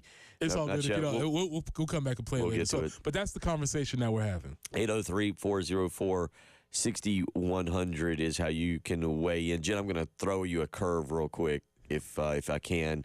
Let's play that audio because I want to jumpstart before Preston gets out of here. This is Shane Beamer last night on letting players know exactly. This is at the Welcome Home Tour here in the Midlands. This is Shane Beamer talking about meeting with players, but letting players know exactly where they stand. And I think it's, it would be very easy for us right now to maybe not be as honest as maybe you should be in order to try and keep guys around. And I always want to be honest with guys. I tell our players all the time, Wes, that I want our guys to have a good experience here in this program, and that means being able to play. And if they're coming out of spring practice, they're not in a position where they're going to play a lot. That can change between now and the season, but I also want to be honest with them in regards to here's where you are right now, and here's what's got to change in order for you to, and here would be your role if the season started today as well. So we try and have those conversations. All these players are meeting with their position coaches individually, and then every single one of them, all 110 guys we have on our team, scholarship, walk-on, freshman, senior, you name it, they're meeting with me. So be honest and let them know where they stand, but I want them to be honest with me if there's something that they're concerned about and not happy about. I want to hear that too. And we try and do that year round, not just in these exit meetings. So what I want to know is what were those meetings like with Lou Holtz? Like, were you allowed to express your? We needed to be on TV. Well, actually, if you're on the live stream, you probably got that expression. Yeah. What was the Lou Holtz? Coach, I have some concerns I wanted to address with you. No, it wasn't necessarily a conversation. It was more of a dictation. Very true to what Shane said. This is where you are. This is what we see your role for the next year. This is where where we see you doing. We're excited with your progress. Your progress is not what we wanted, et cetera, et cetera. And you just have those conversations and see it. And that's where people get a gauge of what they're going to be going into the summer. And now, as you said, things can change. I've seen things change rapidly over the summer, whether that's somebody actually starts to take their physical and conditioning seriously. In the football player's case, things happen with their girlfriend and that tanks the season. Who knows? So things can change for sure. But you do have to have these conversations to let people know where they stand and what their plans are for the rest of the year. Do you, maybe you do, remember any teammates that went in thinking one thing only to be completely blindsided by something? Like, does that happen often where a guy's going in and be like, yeah, I think I had a pretty good spring, pretty good position, only to be blindsided by what the coach says? I don't think I'm not speaking out of turn. He's one of my best friends, but my guy Bennett Swaggart, I remember they had a postseason meeting, and this is when Coach Holtz informed Bennett and Blake Mitchell that they were moving towards an option offense. Oh, yeah. And that's when Bennett decided that I don't think this is for me. I'm going to move on. I'm going to exercise my option. Yes. Mm-hmm. And Blake stayed, fortunately, and ended up doing well. But so yeah, you do have some of those conversations where guys leave and they think, I don't know if this is going to be a good situation for me moving forward. And like Shane said, you want to be honest with them to give them the option to either stay or leave, because you assuming that if you're here, you know what's happening and you're here for the long haul. We'll let you hear a little more from Shane Beamer coming up in the next segment as well. But you've got to get out today? Yeah, we're getting out to Sandy Run. K through 8. So we'll be out there today and we'll work with the students out there. Sounds good. We'll be back tomorrow. Preston will be in studio. I'll be over at Fort Jackson for the Chamber of Commerce golf tournament tomorrow. Preston will be leaving early tomorrow, but we'll do more NFL draft talk. It'll be your day to celebrate having been on the J.J. McCarthy bandwagon. No, Friday will be my day to celebrate. Friday, okay. Friday will be my day depending on where he goes. Where he goes. There you go. We'll do that. Safe travels to you today. Yes, sir. Appreciate you. Bill Gunner, Jen Jensen will continue on. We're coming up in about 15 minutes. We'll let you listen to that Lamont Paris interview from Monday as well. You're listening to the early game.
And looking out on the highways this morning, we have a report of a tie at Boney Road near Blythewood Road. And Monticello near Columbia College Drive, an accident there as well. 80 for the high today. A couple scattered showers are possible, but certainly not a huge percentage, and will not wash out your day for sure. 80 for the high tomorrow under sunny skies. Some clouds tomorrow, 78, and then we're in the low 80s for the weekend. But the sun is out right now, just a little bit of a breeze. And again, I appreciate it's a little bit warmer this morning than yesterday. It's 54 on the early game.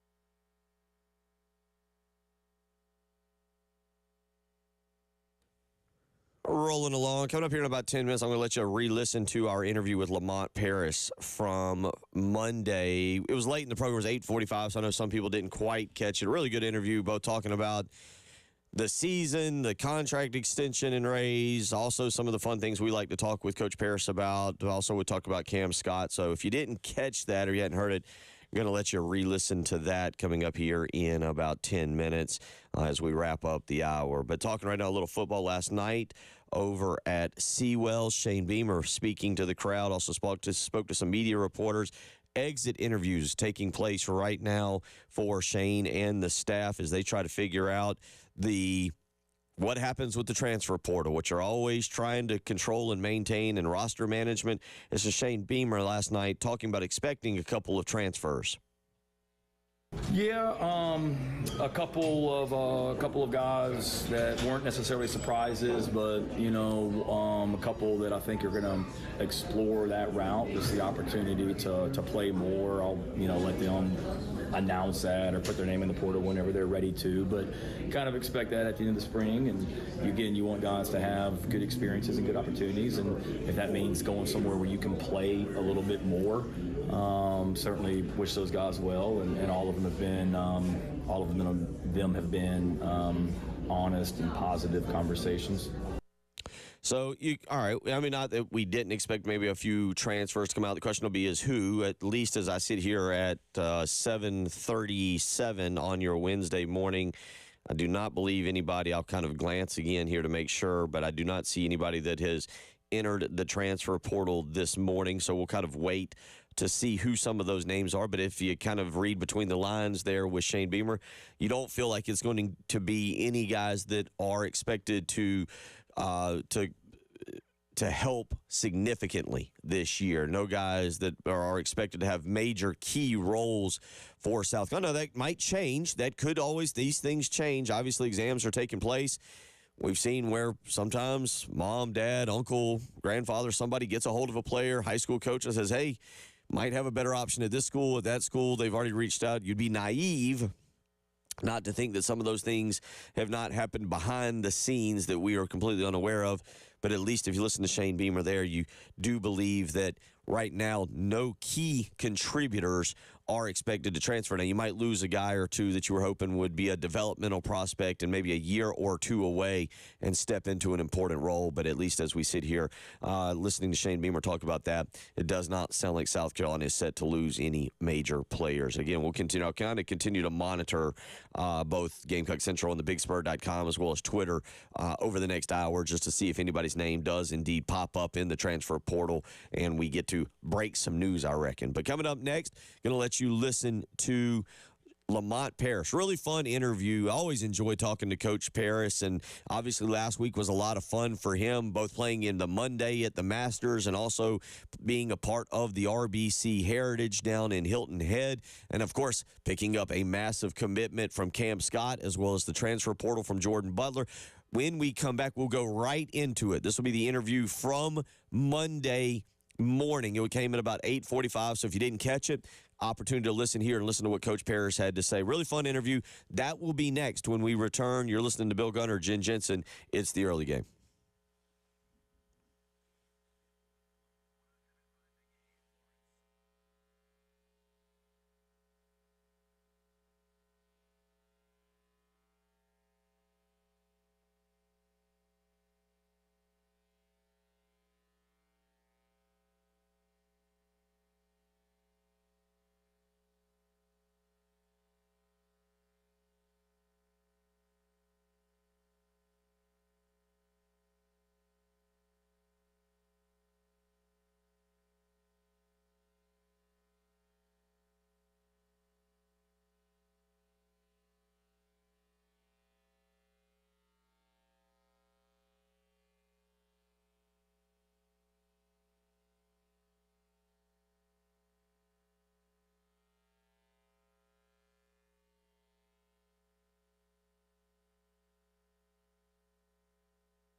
Bill Gunner for Mid-State Roofing. Oh, it's beautiful today, and it's going to be beautiful over the next several days, but you know what's coming. It's those summer thunderstorms, and sometimes those thunderstorms bring hail with it, high winds.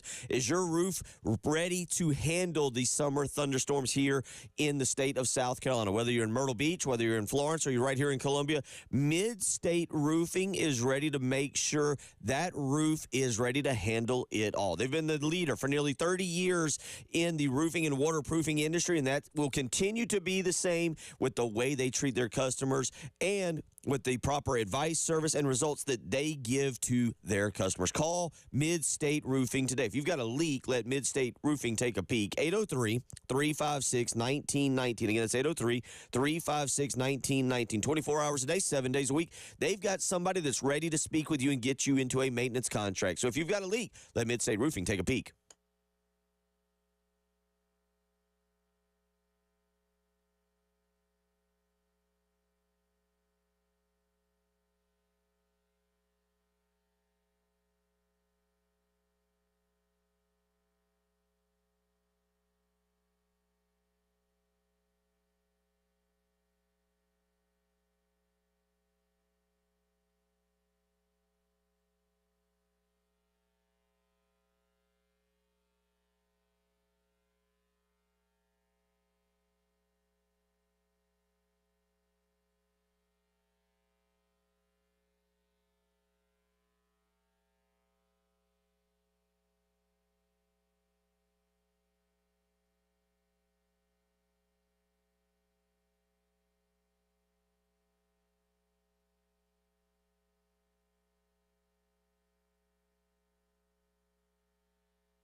And he's done well, so it's congratulations to him. It's been really, really cool to see his ascent, and obviously, listen, man, you win around here, people will embrace you. That's how it goes, and you have to embrace it back. Let's go out to the Love Chevy phone lines and let's just put it to bed. Make sure we put this rumor to bed. We want to make sure, Coach, that you are not leaving South Carolina to join the PGA Tour after your performance at the Monday after the Masters and the Pro-Am at the Heritage. Well, I'm not leaving, but at some point, I mean, I'll be looking at that. What do they call it? The Champions Tour now. It's a lot more dignity. It's a lot more dignity when they call it the Champions Tour. It's when you get older, I think.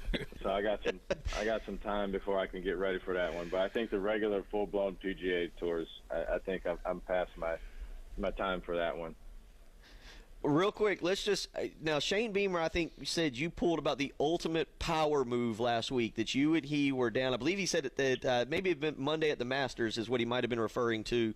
That you hinted that you had gotten a commitment, but you would not tell him who. Is that a legitimate, true story? I mean, I keep everything close to the vest on stuff. I just keep stuff close to the vest. So I mean, I didn't give too much information out to anybody, honestly. Well, congratulations. Obviously, we had Cam on Wednesday. What does it mean to keep these local guys? It's impressive. You're going to obviously, you got Arden Conyers, who is from right down the street here in the Midlands. Colin Murray Boyles from AC Flora. You've got obviously Cam, who's from my way in Lexington. Of course, you've got other in-state guys, Zach Davis, Jacoby Wright. But what does it mean to keep these truly local guys home? Yeah, I mean, if you look at it historically, there have been a lot of good players from this state. And it's been, sometimes it's hard to get those guys to stay. I mean, sometimes you got to evaluate them and take them when maybe someone else might not want them. I think we've done some of that also, and they've turned out to be really good players. But I think South Carolina basketball, high school basketball, has really grown into a fertile ground of recruits, and so I'd like to we start all of our recruiting with that. I said that when I got the job, that we were going to try to keep as many good players that were local. I mean, even if you start to look around regionally at the BJ Macks of the world and even the Stephen Clarks were both Charlotte guys. I just think when you draw a perimeter around this area, the entire state included, and then up through Charlotte area, counting that as regional since it's only an hour and a half away, we're going to do a lot of work in that area, and they have a different affinity for this university, what it means to play at this university, their familiarity with this university and program is at a higher level, and I just think it's a great way to start what we're building with a lot of in-state kids. All right, Coach, that was awesome. We appreciate the recruiting update. We got all of that. But the phrase has been going around, let Lamont cook. And now, not sure if you know, but when you was on our show earlier this year, you talked about your macaroni and cheese recipe. Do you remember that, sir? Yeah, I do remember that, yep. Okay, now, are you aware that newcomer in the boat, Cam Scott, features himself as a mac and cheese aficionado? Did you know this? We talked about it, yeah. Now, we sat down with it. Now, his mom, they use like Gouda. There's some Gouda in their mac and cheese. So they got fancier version of mac and cheese than my mac and cheese. So, Coach, I'm here to tell you. Coach, I'm here to tell you. I believe you just got that contract extension. I think you can get the fancy cheese now. I get the fancy cheese. That's a fancy cheese contract. I think you've made it to the fancy cheese contract. Yes, sir. That's what that contract said. When we sat down, they said, all right, Coach, here you go, man. Now, I know you've been doing this regular mac and cheese. Yeah, we're going Velveeta. We're going to go up to Gouda. That's right. That's right. I think they also misinterpreted your car washing. They were like, all right, now you can get someone to wash your own car. You don't have to go. I don't think they understood that you enjoy doing that. I actually went through the car wash yesterday and commented to someone. I was like, part of the siding, like the lower part, started to come off, and I made the comment. I was like, oh, I got Coach Paris on tomorrow. He's not going to be pleased with me that I went through the actual car wash. No. If you care about your car and the paint, you can't take your car to a car wash. So this has nothing to do with with anything other than even someone to tell me they were going to hand wash my car for me. I just don't know that I trust that it's going to be, you know, the quality of hand wash. It's the things that the products that you use, they got to be pH balanced. Like, there's a whole, just people dive into it. Look up 2-bucket hand wash. And there's another whole world now. Like, it's a process. It's a process. It's a process. Yeah, I didn't. At the end of the day, I didn't expect. I didn't expect the do your own research on the 2-bucket hand sauce. So, Coach, we much respect, man. Coach, thank you so much. You have brought a lot of enjoyment in basketball to this community the past year, and I am going to pat ourselves on the back on the early game. We got on board pretty early in the season. We sensed that something was happening. Why do you think this year was so special with this group of guys? Yeah, you did. I'm going to give you guys the credit, too. You did. You got on there early. Appreciate it. And so, yeah. But I'll say this before I answer that question, too. It's so rewarding to be a part of when you see the excitement of this whole town around, our whole athletic department right now. But with the men's basketball group that has emerged, and the excitement and people telling stories about when they were a kid and that my dad had season tickets for this. Like, who knew that this excitement would be there? So it's awesome to have been a part of bringing that to a lot of people. But you know, I think we had an older group of guys. They were really committed to winning above all else. Like, obviously, guys got their own individual goals that they wanted to achieve, but I think they bought into and understood that any of those goals were heightened by the fact that we could win at this level, and then particularly once they picked us in last place, then I think we had the kind of guys that just were competitive guys. You know, they knew I had a chip on my shoulder. I came into the gym with that every day. And they did too. And so, you know, we had winners. We had winners, and they were committed to winning. And at the end of the day, when the ball gets thrown up in the air, it doesn't matter what the rankings are. It doesn't matter who had how many stars, what media person said, oh, I can't believe they got this way. It didn't matter. You had to play the game. It was 40 minutes to figure out who was better. And on most days, that group was better. Lamont Paris joining us, just about a minute and a half left with him. How do you manage the transfer portal? There's so many names going in.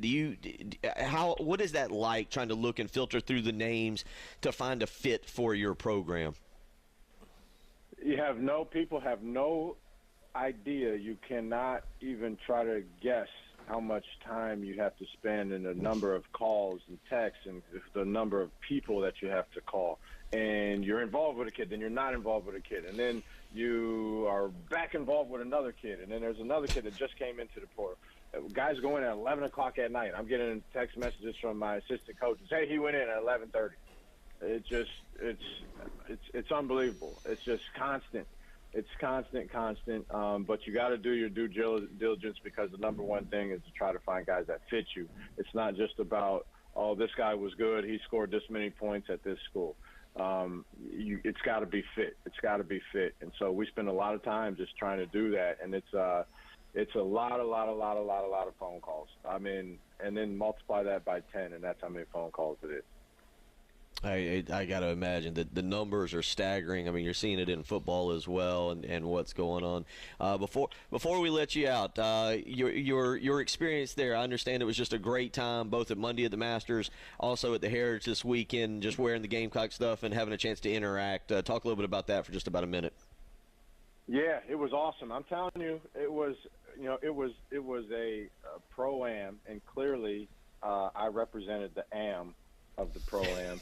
But it was amazing because there were so many guys that the golfers were like, whoa, who are these guys? Shane and I were out there. There was so much South Carolina love, so much Gamecock love. It was amazing. It's incredible. Our fan base continues to amaze me. And we're all very fortunate that we have such intelligent and committed fans. It was incredible just to be out there and just to receive all the love. Coach, we appreciate it. Look forward to catching up with you again in the near future, and take care of yourself. Appreciate you, Coach. Guys, thanks for having me, guys. Have a great week. That was Coach Lamont Paris. That was on Monday. Like I said, it was right there at the very end of the show Monday morning. Didn't know how many people were able to actually catch that. As always, you can go to our podcast page and hear that, but certainly wanted to replay it because, as you heard, a lot of really fun discussion, a lot of good information also just as it pertains to the transfer portal, to the commitment of Cam Scott.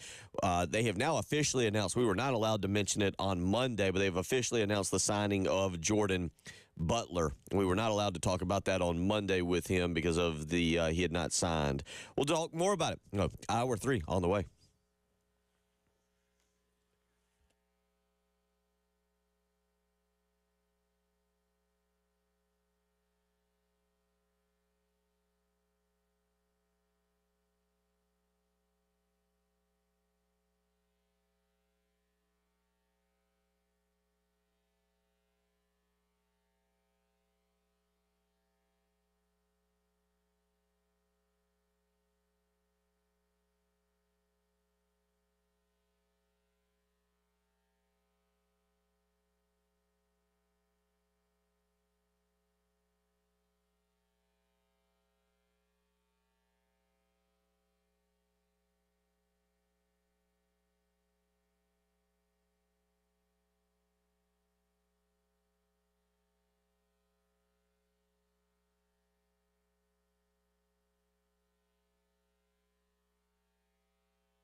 We have a report of a vehicle fire I-20 westbound at Wilson Boulevard. The right lane currently blocked. Again, that is a vehicle fire I-20 westbound at Wilson Boulevard. Going to definitely need to stay left. Partly cloudy, 80 for the high today. Same for tomorrow. Might see a scattered shower today, just off and on here or there. Partly cloudy on Friday, 78 for the high, low 80s for the weekend, but it's 55 right now on the early game.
8 a.m. as we get you up and get you going here on your Wednesday morning. Bill Gunner, Jen Jensen, Preston Thorne off to Sandy Run Elementary School to get them all K through 8th grade, get them all fired up to do some reading, do a little bit of get interactive with Just a Chicken.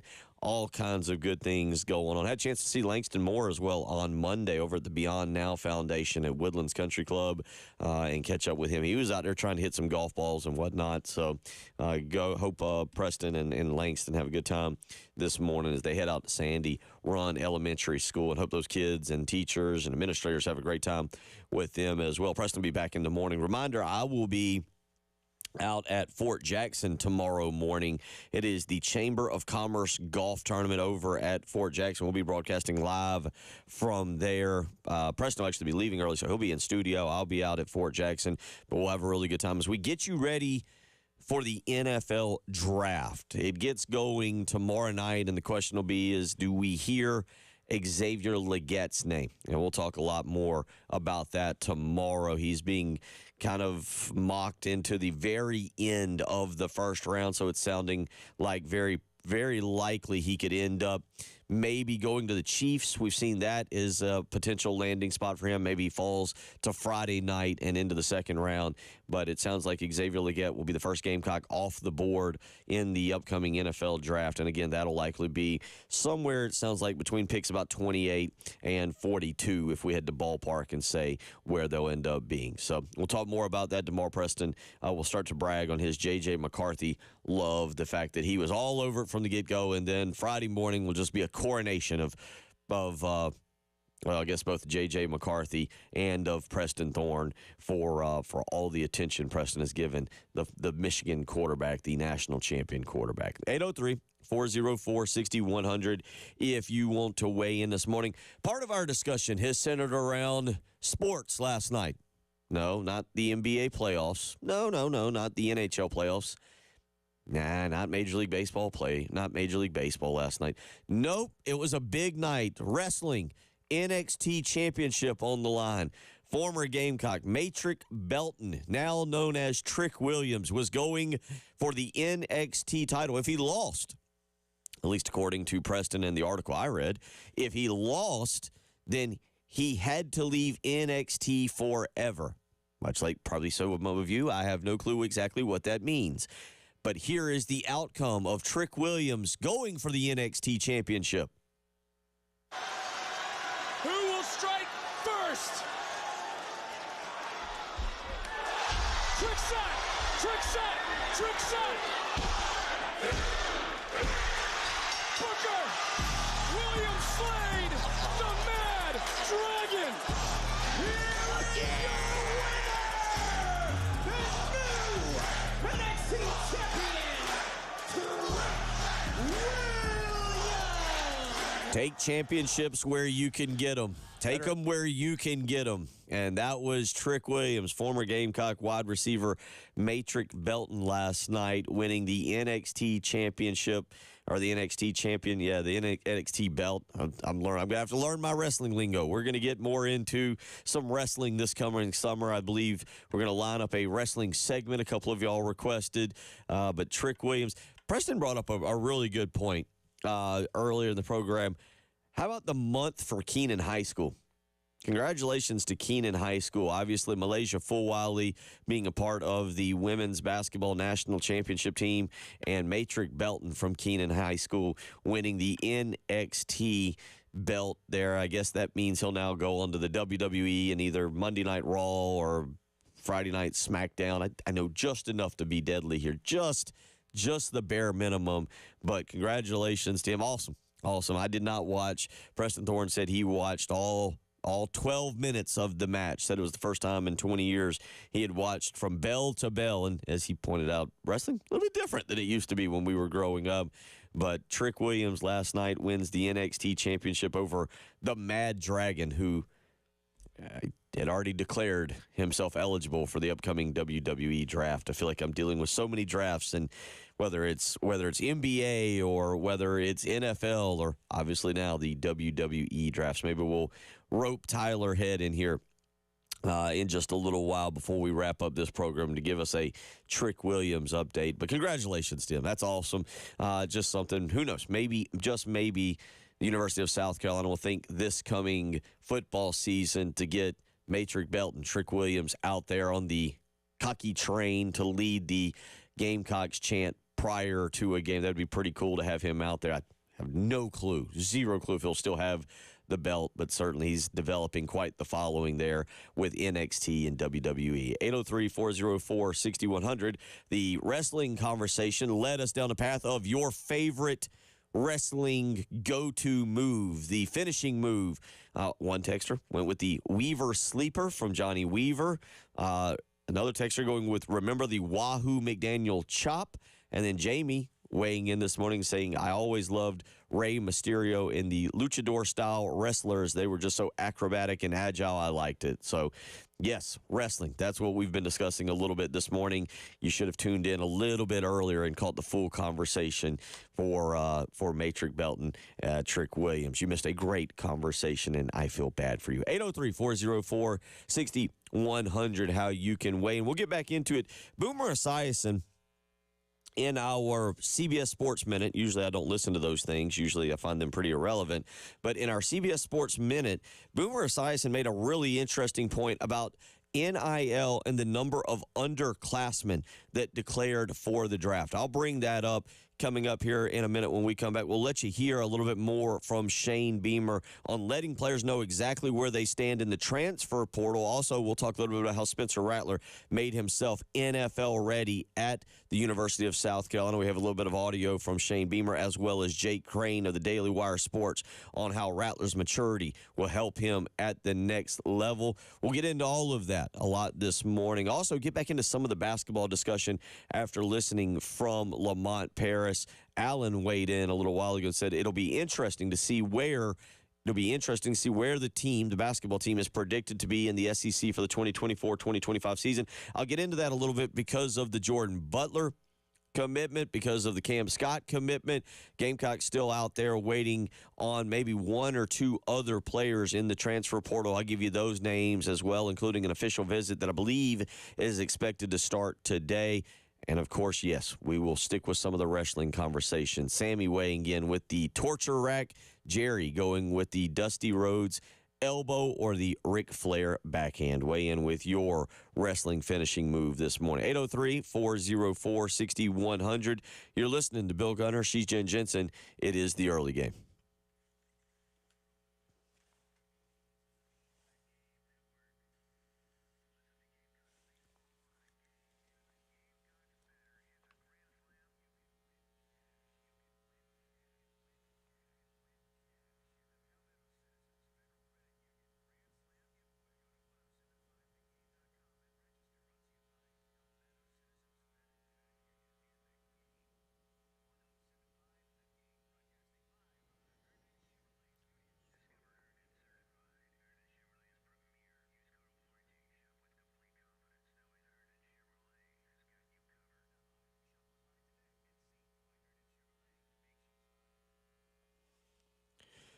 Bill Gunner for Zerorez Carpet and Air Duct Cleaning. And I tell you what, you're not going to want to miss this incredible sale going on right now with Zerorez. It's this week only, and you need to make sure you contact Zerorez. 803-262-4020 is how you can give them a phone call. This week only, you can get 3 rooms of carpet cleaned plus a free hallway from the cleaning pros at Zerorez Carpet and Air Duct Cleaning for only $109. That's right, 3 rooms of carpet cleaned and a free hallway for only $109. But the offer is only available this week. Schedule your appointment now before it's too late and use promo code SALE109. That's SALE 109. Contact Zerorez. That's ZerorezColumbia.com on the web, or give them a phone call, 803-262-4020. Contact Zerorez today. 3 rooms of carpet cleaned and a free hallway for just $109. Zerorez, spell it backwards or forwards. It's the right way to clean.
We have a report of a vehicle fire, I-20 westbound there at Wilson Boulevard, so you definitely need to get left in that area. Also, Boney Road at near Blythewood Road.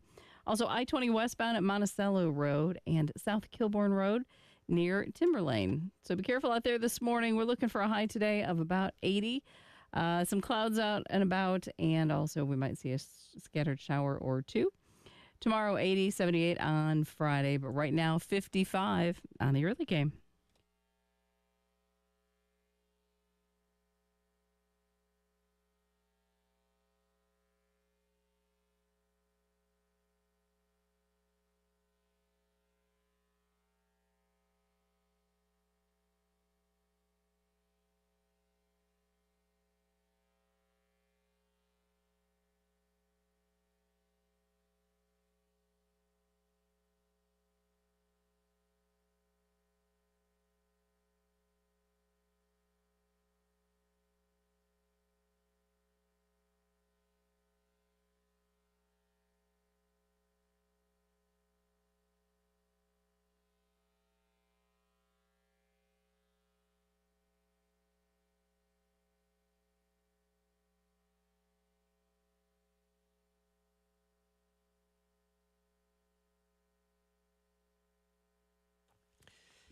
Eight zero 404-6100. That's how you can join in this morning, as most of you are doing. Chad going with, how do y'all forget the great Muda Mist? I think that was the same one, the great Kabuki. We mentioned him earlier. But Chad goes with, how do y'all forget the great Muda Mist? Sprayed liquid from his mouth. Another texter goes with, how about Mankind with Mr. Sacco, where he grabs the other wrestlers in their mouth with that nasty sock on his hand. It was pretty disgusting. I agree with you on that. Kent going with Jimmy Superfly Snuka off the top rope or the cage and the flying headbutt. And Michael saying the best finishing move, Scott Steiner, doing the move named after him, the Frankensteiner. 803-404-6100. Keep those coming in this morning as we got that going with a little bit of Trick Williams, the former Gamecock wide receiver, Matrix Belton, winning the NXT championship last night. I don't know what that means. I just know Preston was really excited about it, and later on we'll talk probably a little bit with Tyler Head about it because I'm sure he's very excited as well, but I don't know what that exactly means. Reminder, later on this week there is South Carolina baseball. No game this week because of exams, so Gamecocks get a chance to rest and get ready for Kentucky. It'll be a monster series over at Founders Park. We'll have it for you right here, 107.5 The Game here in Columbia, 100.3 The Game in Myrtle Beach. 6:45 will be the pregame show Friday evening. That'll be followed by first pitch at 7 o'clock. 3:45 pregame show Saturday afternoon, followed by a 4 o'clock first pitch and 1:45 pregame show on Sunday, followed by the 2 o'clock first pitch. That is your baseball schedule for this coming weekend. And we'll talk more about the Kentucky series tomorrow and Friday as we get closer to that. But again, no midweek game because of exams. What it does happen tomorrow night is the NFL draft. Earlier, and I had this down because I do think it represents where we are in college athletics right now, not just in football, but Boomer Esiason gave the stat that I had seen recently. Just 58 underclassmen declaring for the NFL draft. Now, if you look at it, some of them are going to be drafted. The majority of the ones that drafted are actually going to be, or that declared are going to be drafted pretty high. J.J. McCarthy, for example, was only a junior at Michigan, so he had another year of eligibility and obviously could have stuck around to open up a new season with a new coach. He elects to leave. Caleb Williams, the same thing.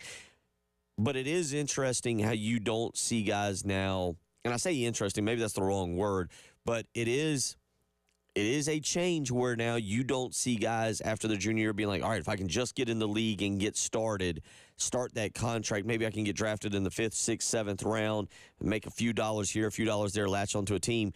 Obviously, what that comes from is NIL, where players can actually make more money in college now, if done correctly, than they would taking a risk, taking a chance, declaring themselves for the NFL, thinking, hey, I'll try and improve my draft stock through workouts and maybe get invited to the combine and maybe get a couple workouts with other schools besides my school's pro day.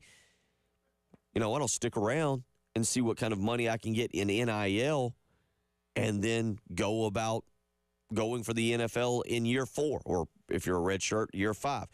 It's an interesting way of watching college basketball to me, and college football evolve, because basketball is the same one. Armando Bacot was the first one I really noticed going back to North Carolina for another season, when in years past, he probably would have taken off and gone on and left for the NBA. And quite frankly, I think Bacot 2 years ago, after North Carolina's national championship run, Bacot would have been drafted probably in the first round, but I don't know how he or his game translates to the NFL.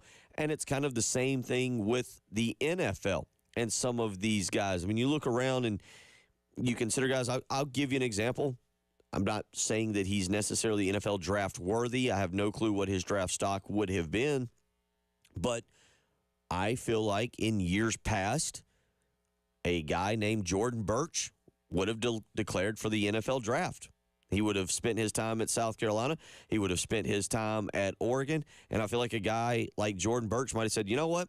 I've done enough. I feel like physically I'm ready, and I'm going to go on and go join the NFL draft, where instead he's going back to Oregon for one more season. And I'm not saying that Jordan Birch had this monster year. It was a good year. He had 34 total tackles. He had 3 sacks last year. He even had a pass deflection there. Jordan Birch had a, for lack of a better, I don't know, a decent season. It was good enough that I think, again, in years past, now I don't know what, I have zero clue. I'm going to be perfectly transparent. I have zero clue what his NIL deal is at the University of Oregon. It could be great. It could be average. I don't know. But again, I look at Jordan Birch as a guy that had a good enough season, has spent enough time in college that maybe he's had enough. I have no clue where he's at with his degree, but he has spent 4 seasons in college as a former 5-star prospect. Most of those guys think I'm going to do 3 and be done to begin with. I'm not trying to sell anybody on the fact that Jordan Birch's career has lived up to 5-star status, but I do feel like more often than not, in years past, I've watched guys like Jordan Birch spend 3-4 years, average years, and then be like, yeah, I'm ready to go to the league. I've done all I can do. I've proven myself, even though right now he only sits with 7.5 career sacks. But they decide to take off and leave. And we'll see what continues to happen with NIL, the evolution of college football, so forth and so on moving forward. I do think this is a good thing. I think it's a really good thing that you're seeing kids come back, and that maybe we get to see more talent, more quality talent, not just Birch, but other guys around college football come back for extra seasons, unless they are definitive first or second round draft picks. Maybe third if you want to throw Spencer Rattler in there. And speaking of Spencer Rattler, last night over at Seawells, Shane Beamer was talking to the media. One of the things he talked about was Spencer Rattler and how at the University of South Carolina, because of the system that they ran, Spencer Rattler made himself NFL ready. Here's what Shane Beamer had to say last night.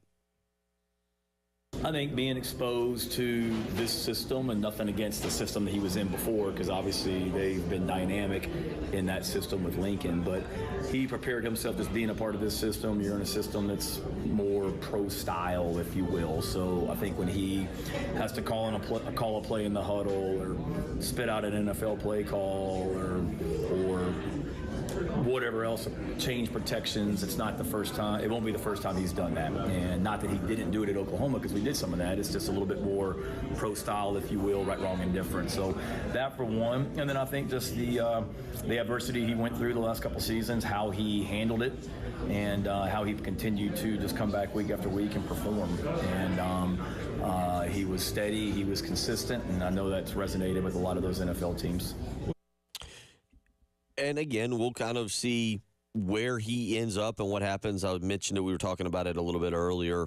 Preston and I were, and it will be very interesting to see for Spencer Rattler what organization. I'm far more interested in the organization that he goes to, as opposed to where he is drafted. He could be drafted in the second round, but if you're drafted by someone, say the Raiders, well, that ain't good.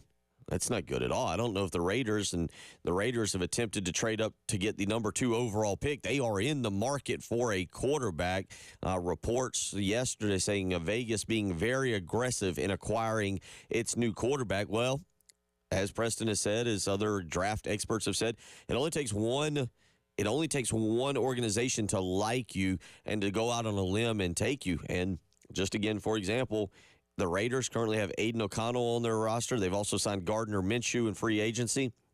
But they're going for that franchise quarterback. A lot of people think that Michael Penix Jr. being available at around 13 is their best option for that. Penix expected to be the 5th quarterback drafted on Thursday night. But the Raiders were trying to get up there in a position to have options on Jaden Daniels or Drake May. Instead, it looks like they'll settle for the 5th quarterback. But let's just say Michael Penix goes a little earlier than expected. These things get a little out of hand. And all of a sudden in the 2nd or 3rd round, the Raiders look around and go, ooh, Spencer Rattler. Let's take a chance on him. I wouldn't feel good for that. Now, he could go 3rd or 4th round if he goes to me. I really, as I said it out loud this morning, can't believe I'm saying this, but if he goes to the Detroit Lions, who now I feel like is actually a stable franchise with Dan Campbell, if Spencer Rattler is able to play behind a guy like Jared Goff, the other mock draft that I've seen him kind of selected for is the Rams to go and play for Sean McVay and play behind Matthew Stafford for a few years and be able to develop and learn and not be thrown directly to the Wolves. I feel like that is a great situation for Spencer Rattler and would really help escalate the potential he has for a nice NFL career. But that's something we'll be watching about. One of the things that Spencer was praised for is his maturity. Jake Crane with Daily Wire Sports talked yesterday about how Rattler's maturity will help him at the NFL level. Here's what Jake Crane from the Daily Wire Sports had to say. But I think what separates Spencer Rattler in the grand scheme of things is his growth off the field. To be honest, I wasn't a fan of the way he acted out of high school and while he was at Oklahoma. He seemed to be a prisoner of the moment, and he would dictate his leadership on whether it was going good or whether it was going bad. He seemed like more of a me guy than a we guy. And we know that a lot of young people are like that, but not all young people can change. And ever since his transfer to Coach Beamer in South Carolina, he's not only handled adversity, he's overcome it. Now, you could make the argument that he was one of the most important individuals to his team's success in the country, and not just because he played quarterback. Now, he could have shut it down or made excuses with no protection or a bad run game, but that's not what he did. He led. He took the blame, and you could see it on the field as well. He knew when to get on a guy, and he knew when to tell someone to keep their head up. There's a big difference. Now, a lot of guys act like great leaders, but deep down, they really aren't when the cameras and coaches aren't around. We all know those guys. Some are natural-born leaders, and that's great. But to me, the best leaders are the guys who transform into it. And that's what Spencer Rattler has done. And when a guy has his ability physically and a newfound mental makeup, they can be awfully dangerous on Sundays, no matter where they get picked. It's a lot of good words there about Spencer Rattler and his growth. 13-12 will be his career record at the University of South Carolina. It's not impressive. It's not something to brag about. It's not something that really should be honored, but the impact that he had trying to get this program over the hump, get it back to being relevant in the SEC, I don't think that can be understated. To have a player of his quality, of his caliber, gave people a reason to tune in each and every week. And South Carolina will now have to build off of that. They'll have to build off of that. Spencer Rattler gave South Carolina 2 of their best victories they've had in the last 12 years, a year and a half, 2 years ago, over Clemson and over Tennessee. There's a lot of great moments with Spencer Rattler, but I think what you hear Jake Crane saying there, which I agree with, is the way he endeared himself to South Carolina fans, the way he embraced the community and the university, embraced his teammates. There was a lot of people, I remember sitting in these chairs 2.5 years ago when Spencer Rattler was coming in, and a lot of people talking about the documentary on Netflix, the QB1 documentary, and wondering about his attitude, how he would handle things here at South Carolina, in a way being the big fish, or the big fish in a small pond. Would he come in and basically kind of overrun his teammates and tell them how he was a former 5-star? He never did that. At least we never saw that. And again, I think he endeared himself a little bit different than some transfers, than a lot of transfers do, quite frankly. You can be a transfer and you can call your new school your school, but do you truly embrace the culture? Do you truly embrace the fan base and the city and everything about him? Spencer Rattler did that. And that's why I think you have to continue to honor him, even though that that overall record that I mentioned, 13-12, is not one that's going to jump off of the page. It's not one that's going to be compared to Connor Shaw or even Steven Garcia. But what Spencer Rattler did at South Carolina, tries to rebuild to become relevant in the SEC, I don't think can be underestimated and understated. And I think South Carolina should be grateful, and you hope you get Spencer Rattler back on campus next year during a game to be able to honor him and have the crowd cheer for him. We'll talk about some basketball. Jordan Butler's official signing was yesterday. South going to put out a statement. We'll talk about that. Talk about my expectations for them now that you're starting to see the roster come together. We'll tell you about an official visitor due on campus today. A lot to get to. You're listening to Bill Gunner. She's Jen Jensen. It's the early game.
And it has gotten a little bit busier out there on the highway this morning. South Kilbourne Road near Timberlane. Lewis Rast Road at Southbound Road, an accident there. I-20 westbound at Monticello Road, still working that earlier tie-up, as well as Boney Road near Blythewood Road. And still working a vehicle fire, I-20 westbound at Wilson Boulevard. So you're going to want to get left in that area. Might see a scattered shower today, but very spotty chances. A high of 80. Sunny tomorrow, 80 for the high, 78 on Friday. And we hit the low 80s for the weekend before we get to about 86 on Monday and Tuesday. Right now, though, it's 56 on the early game.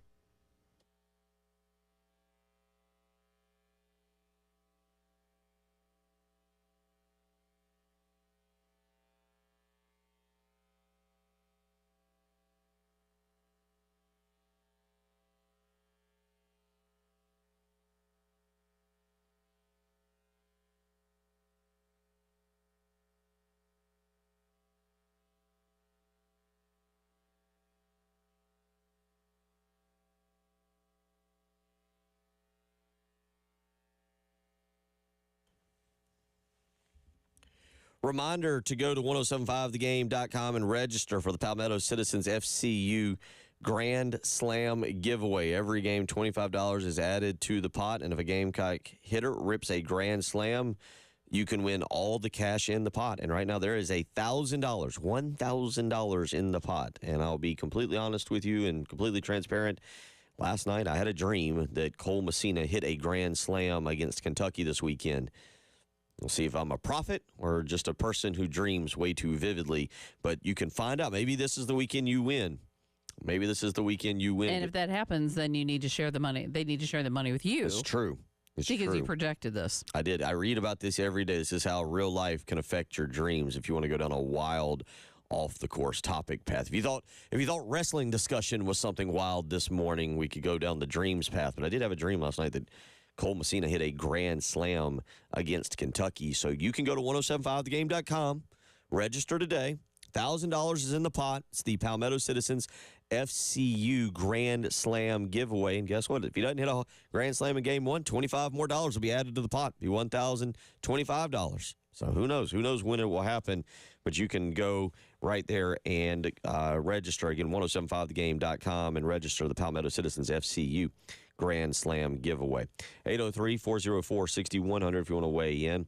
South Carolina basketball. We played that Lamont Paris interview from Monday. Really good interview. You can go to our podcast page and check it out. Go to 1075thegame.com and you can click on the early game in our podcast page.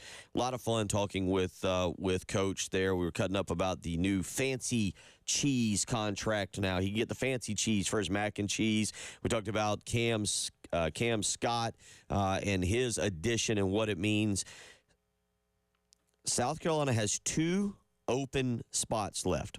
2 open spots now with the addition in recruiting of Trent Noah, who moved up to a number 105 overall in 24/7 Sports composite rankings. Cam Scott now at number 31, and Oko Federico, the big 6'10" forward from Sweden, coming over as well. Finland, I think he's Finnish. Finland, not Sweden. Different countries. But he comes over. So those are your 3 high school recruits.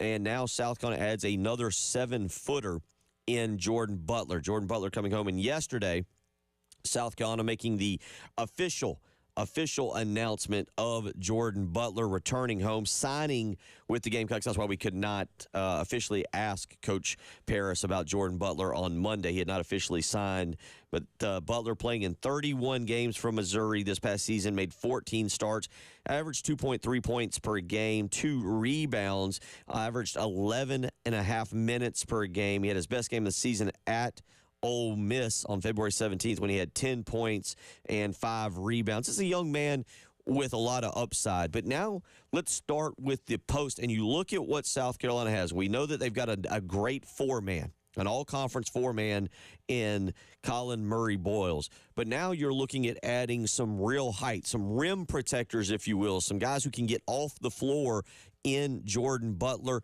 and in Oku Federico. And then you have an experienced guy behind those in Benjamin Bosman Verdonk. But the first thing that stands out, even though they'll be young, even though you're going to have a sophomore and a freshman, it really jumps out to me now that South Carolina and Lamont Paris have done a very good job of going out and increasing their true size. Now, you're going to have 6'10", 7 foot there in Butler to go along with Colin Murray-Boyles. That's a little three-man rotation. And then you can do multiple other things if you want to kind of go what I would say is potentially, if you want to go, I guess, small ball, even though it's not small. You can put Zach Davis at the 4.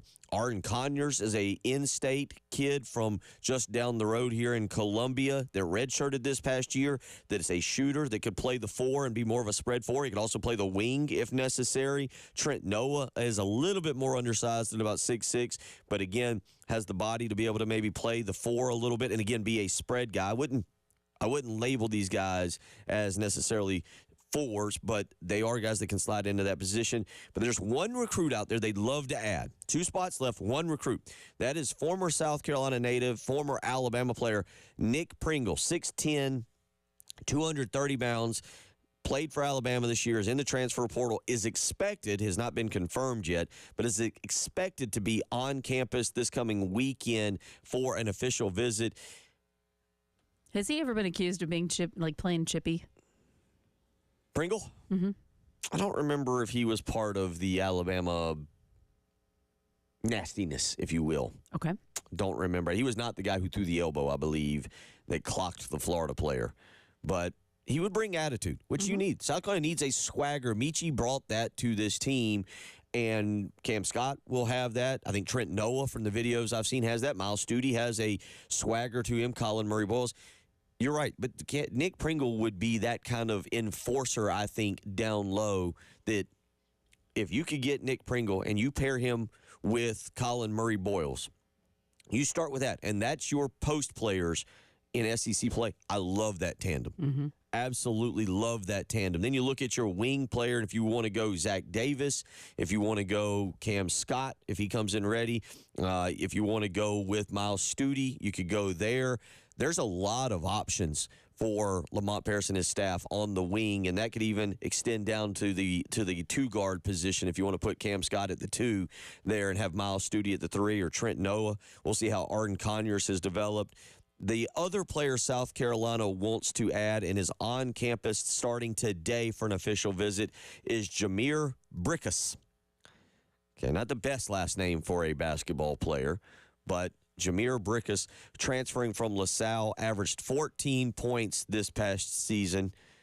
Did I miss the Pringle Chippy joke? Were you going, Chip? I thought you were actually...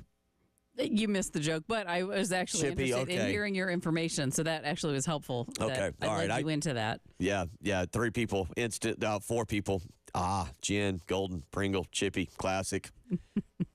Bill whiffed on the Pringle Chippy joke. But that's okay. Like I said, your information was good, learning about kind of I thought you were talking about because Alabama, a lot of people didn't like Nate Oates. And, yeah.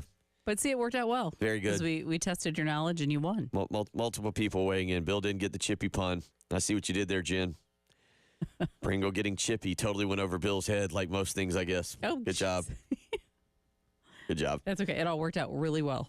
803-404-6100. I whiffed. I completely whiffed. Jameer Brickus on campus for South Carolina today. Averaged at LaSalle 14 points per game this past season. Most impressively shot 40% from three-point range, 86% from the foul line. Also dished out 4.8 assists, almost 5 assists per game. Now, different point guard than Talon Cooper. Different point guard, 5'11", 205 pounds. Cooper, obviously the bigger guy there at about 6'4", but this is a guy here, 14 points per game. Again, the 5 assists per game. I really like that, and shooting 40% from three-point range. Allen asked earlier where South Carolina could be kind of picked in the SEC. They probably won't get any respect. I mean, even during the Frank Martin era, South Carolina didn't get any respect. Now, maybe Lamont Paris last year with his speech there at SEC Media Days after being picked 14th, maybe gets a little more respect.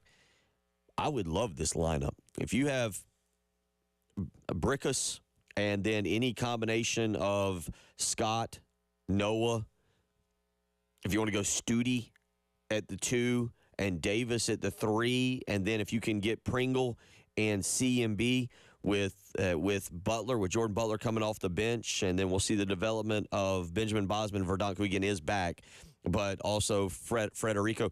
You've got some rim protectors. You've got more length. It'll be on Scott Greenawalt to build those guys up in the weight room. I would be a big fan, big fan if they can get Brickus and Cam. I'm going to keep wanting to call him Cam, but Nick Pringle, who, yes, I see Beth from Lamar. Jen is awesome.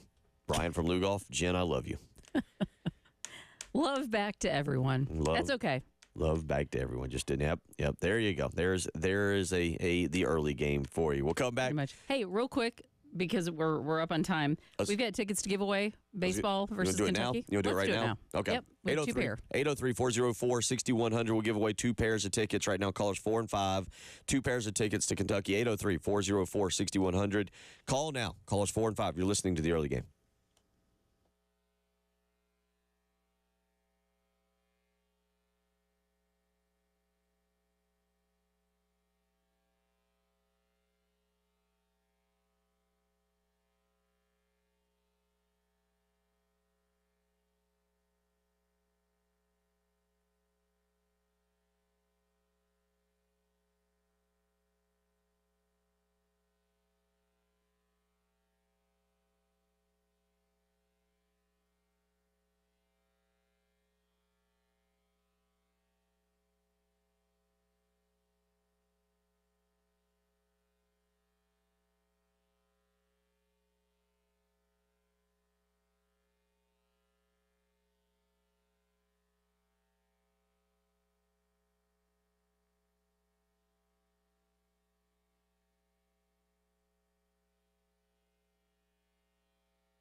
Bill Gunner for Mid-State Roofing for nearly 30 years. Larry Leitner, the founder of Mid-State Roofing. Well, they've been the proven leader in the roofing and waterproofing industry, and it's their proven history that is your assurance that their professionals will provide proper advice, service, and results to the needs of your facility in a manner that's both safe and pleasing to you and your operation. 24 hours a day, 7 days a week, Mid-State Roofing is there to help you. That's right, they got a call center.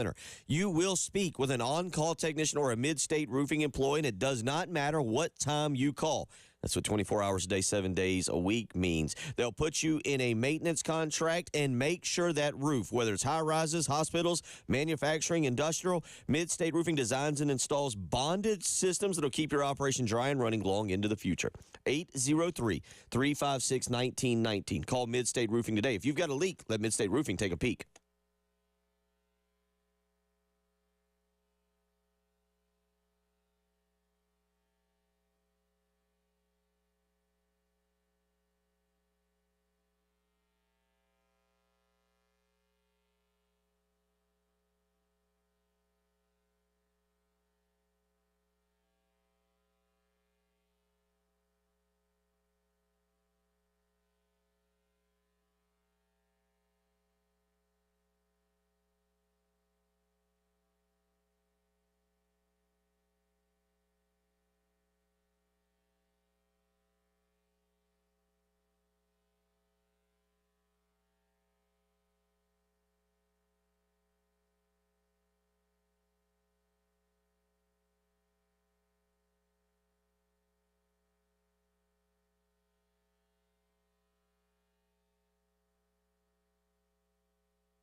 8:49 as we wrap things up here on your Wednesday morning. Reminder, I'll be out at Fort Jackson tomorrow for the Chamber of Commerce Golf Tournament, where we will get you through. Of course, Josh Harris, Darlington Raceway president, will be joining us tomorrow, as he always does on Thursdays. We'll do a little Chop Talk. Braves last night, Max Fried throwing a complete game. Braves continuing to roll along right now in the NL East. I was actually supposed to go to the Braves and the Marlins tonight. I was going to go over and catch that game, but instead, work calls. I will instead be at Fort Jackson tomorrow doing my job, because I'll be honest, I was not in the mood to drive over, catch the Braves tonight, and then try and drive back to be at Fort Jackson. That seemed a little excessive. So I will skip tonight's game against I think it's fair. The lowly Marlins. No need for me to go over there tonight. But we'll have our Chop Talk segment tomorrow. Reynaldo Lopez on the bump for the Braves tonight, 7:20 against the Marlins tonight, as we kind of move toward the weekend. This coming weekend, starting on Friday, of course, I've mentioned South Carolina hosting Kentucky. The Braves will have the Cleveland Guardians in the house. That's right, the Cleveland Guardians traveling to Atlanta. Friday night will be Logan Allen versus Chris Sale for the Braves, who right now, again, as I mentioned, they've been pretty hot so far. And again, we'll talk a lot more about this, but the Braves have opened up a 2-game lead over the Phillies. Braves 16-6 on the season. Phillies 15-9.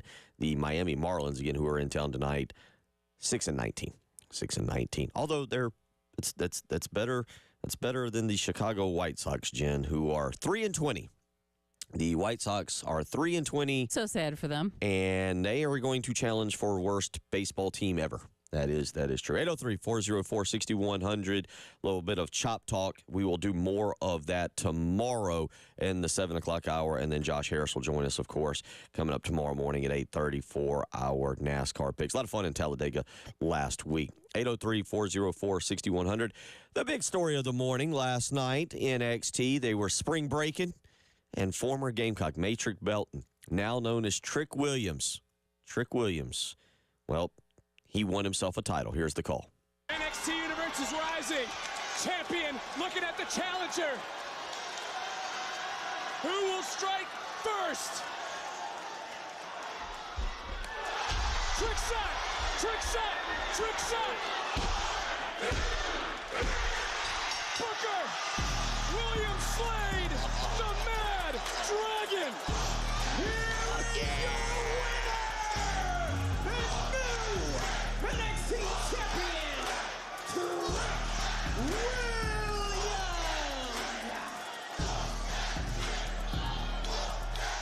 What a month. What a month for Keenan High School. Malaysia Fulwiley winning a national championship in women's basketball. And Matrix Belton, now known as Trick Williams, winning himself the NXT title. Several of y'all have requested it. We will make sure it happens. We will speak with Tyler Head. We're going to have to go into contract negotiations with Tyler Head here later on this week to create a wrestling segment once a week to get all the updates. As earlier, I was having to use, I don't even know what the proper website is. I was using CagesideSeats.com for all of my updates. This will just be one more thing that I have to follow up on SB Nation, Tyler. As, come on in. We'll have to negotiate off air so you can't hold our feet to the fire. Get yourself over there. All right, yeah. I will gladly help you guys out with your wrestling knowledge this summer if you want me to. So what did the Mad Dragon was slain? Wait, can you try and pronounce his name? Let me pull it back up in front of me. I tried earlier, and Preston said Preston goes, I'm not even trying. It was, let me find it. Let me give it a shot for just a second. I gave it a shot earlier. All I've got is Dragunov. Ilya Dragunov. Ilya Dragunov. I was close. It's a very Russian name. Yes.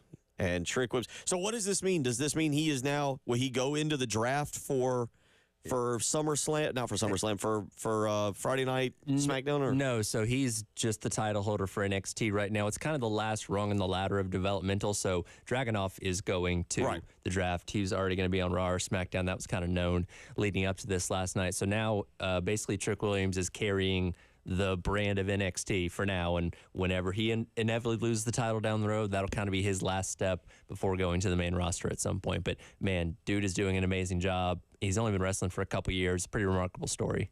It's a really cool story. And, yes, our people will call your people. We'll get a contract together. We will start maybe next week a wrestling segment for the summer to let Preston. I was in a group text message with Preston and Tyler last night. I was trying to go to sleep. Preston and Tyler were losing there. They were fired up. There was all kind of memes and stuff going back and forth. They had a great time. We'll get our people to contact your people. Sounds good. It's been fun. I'll be out at Fort Jackson tomorrow. Tyler Head is up next. It's been the early game.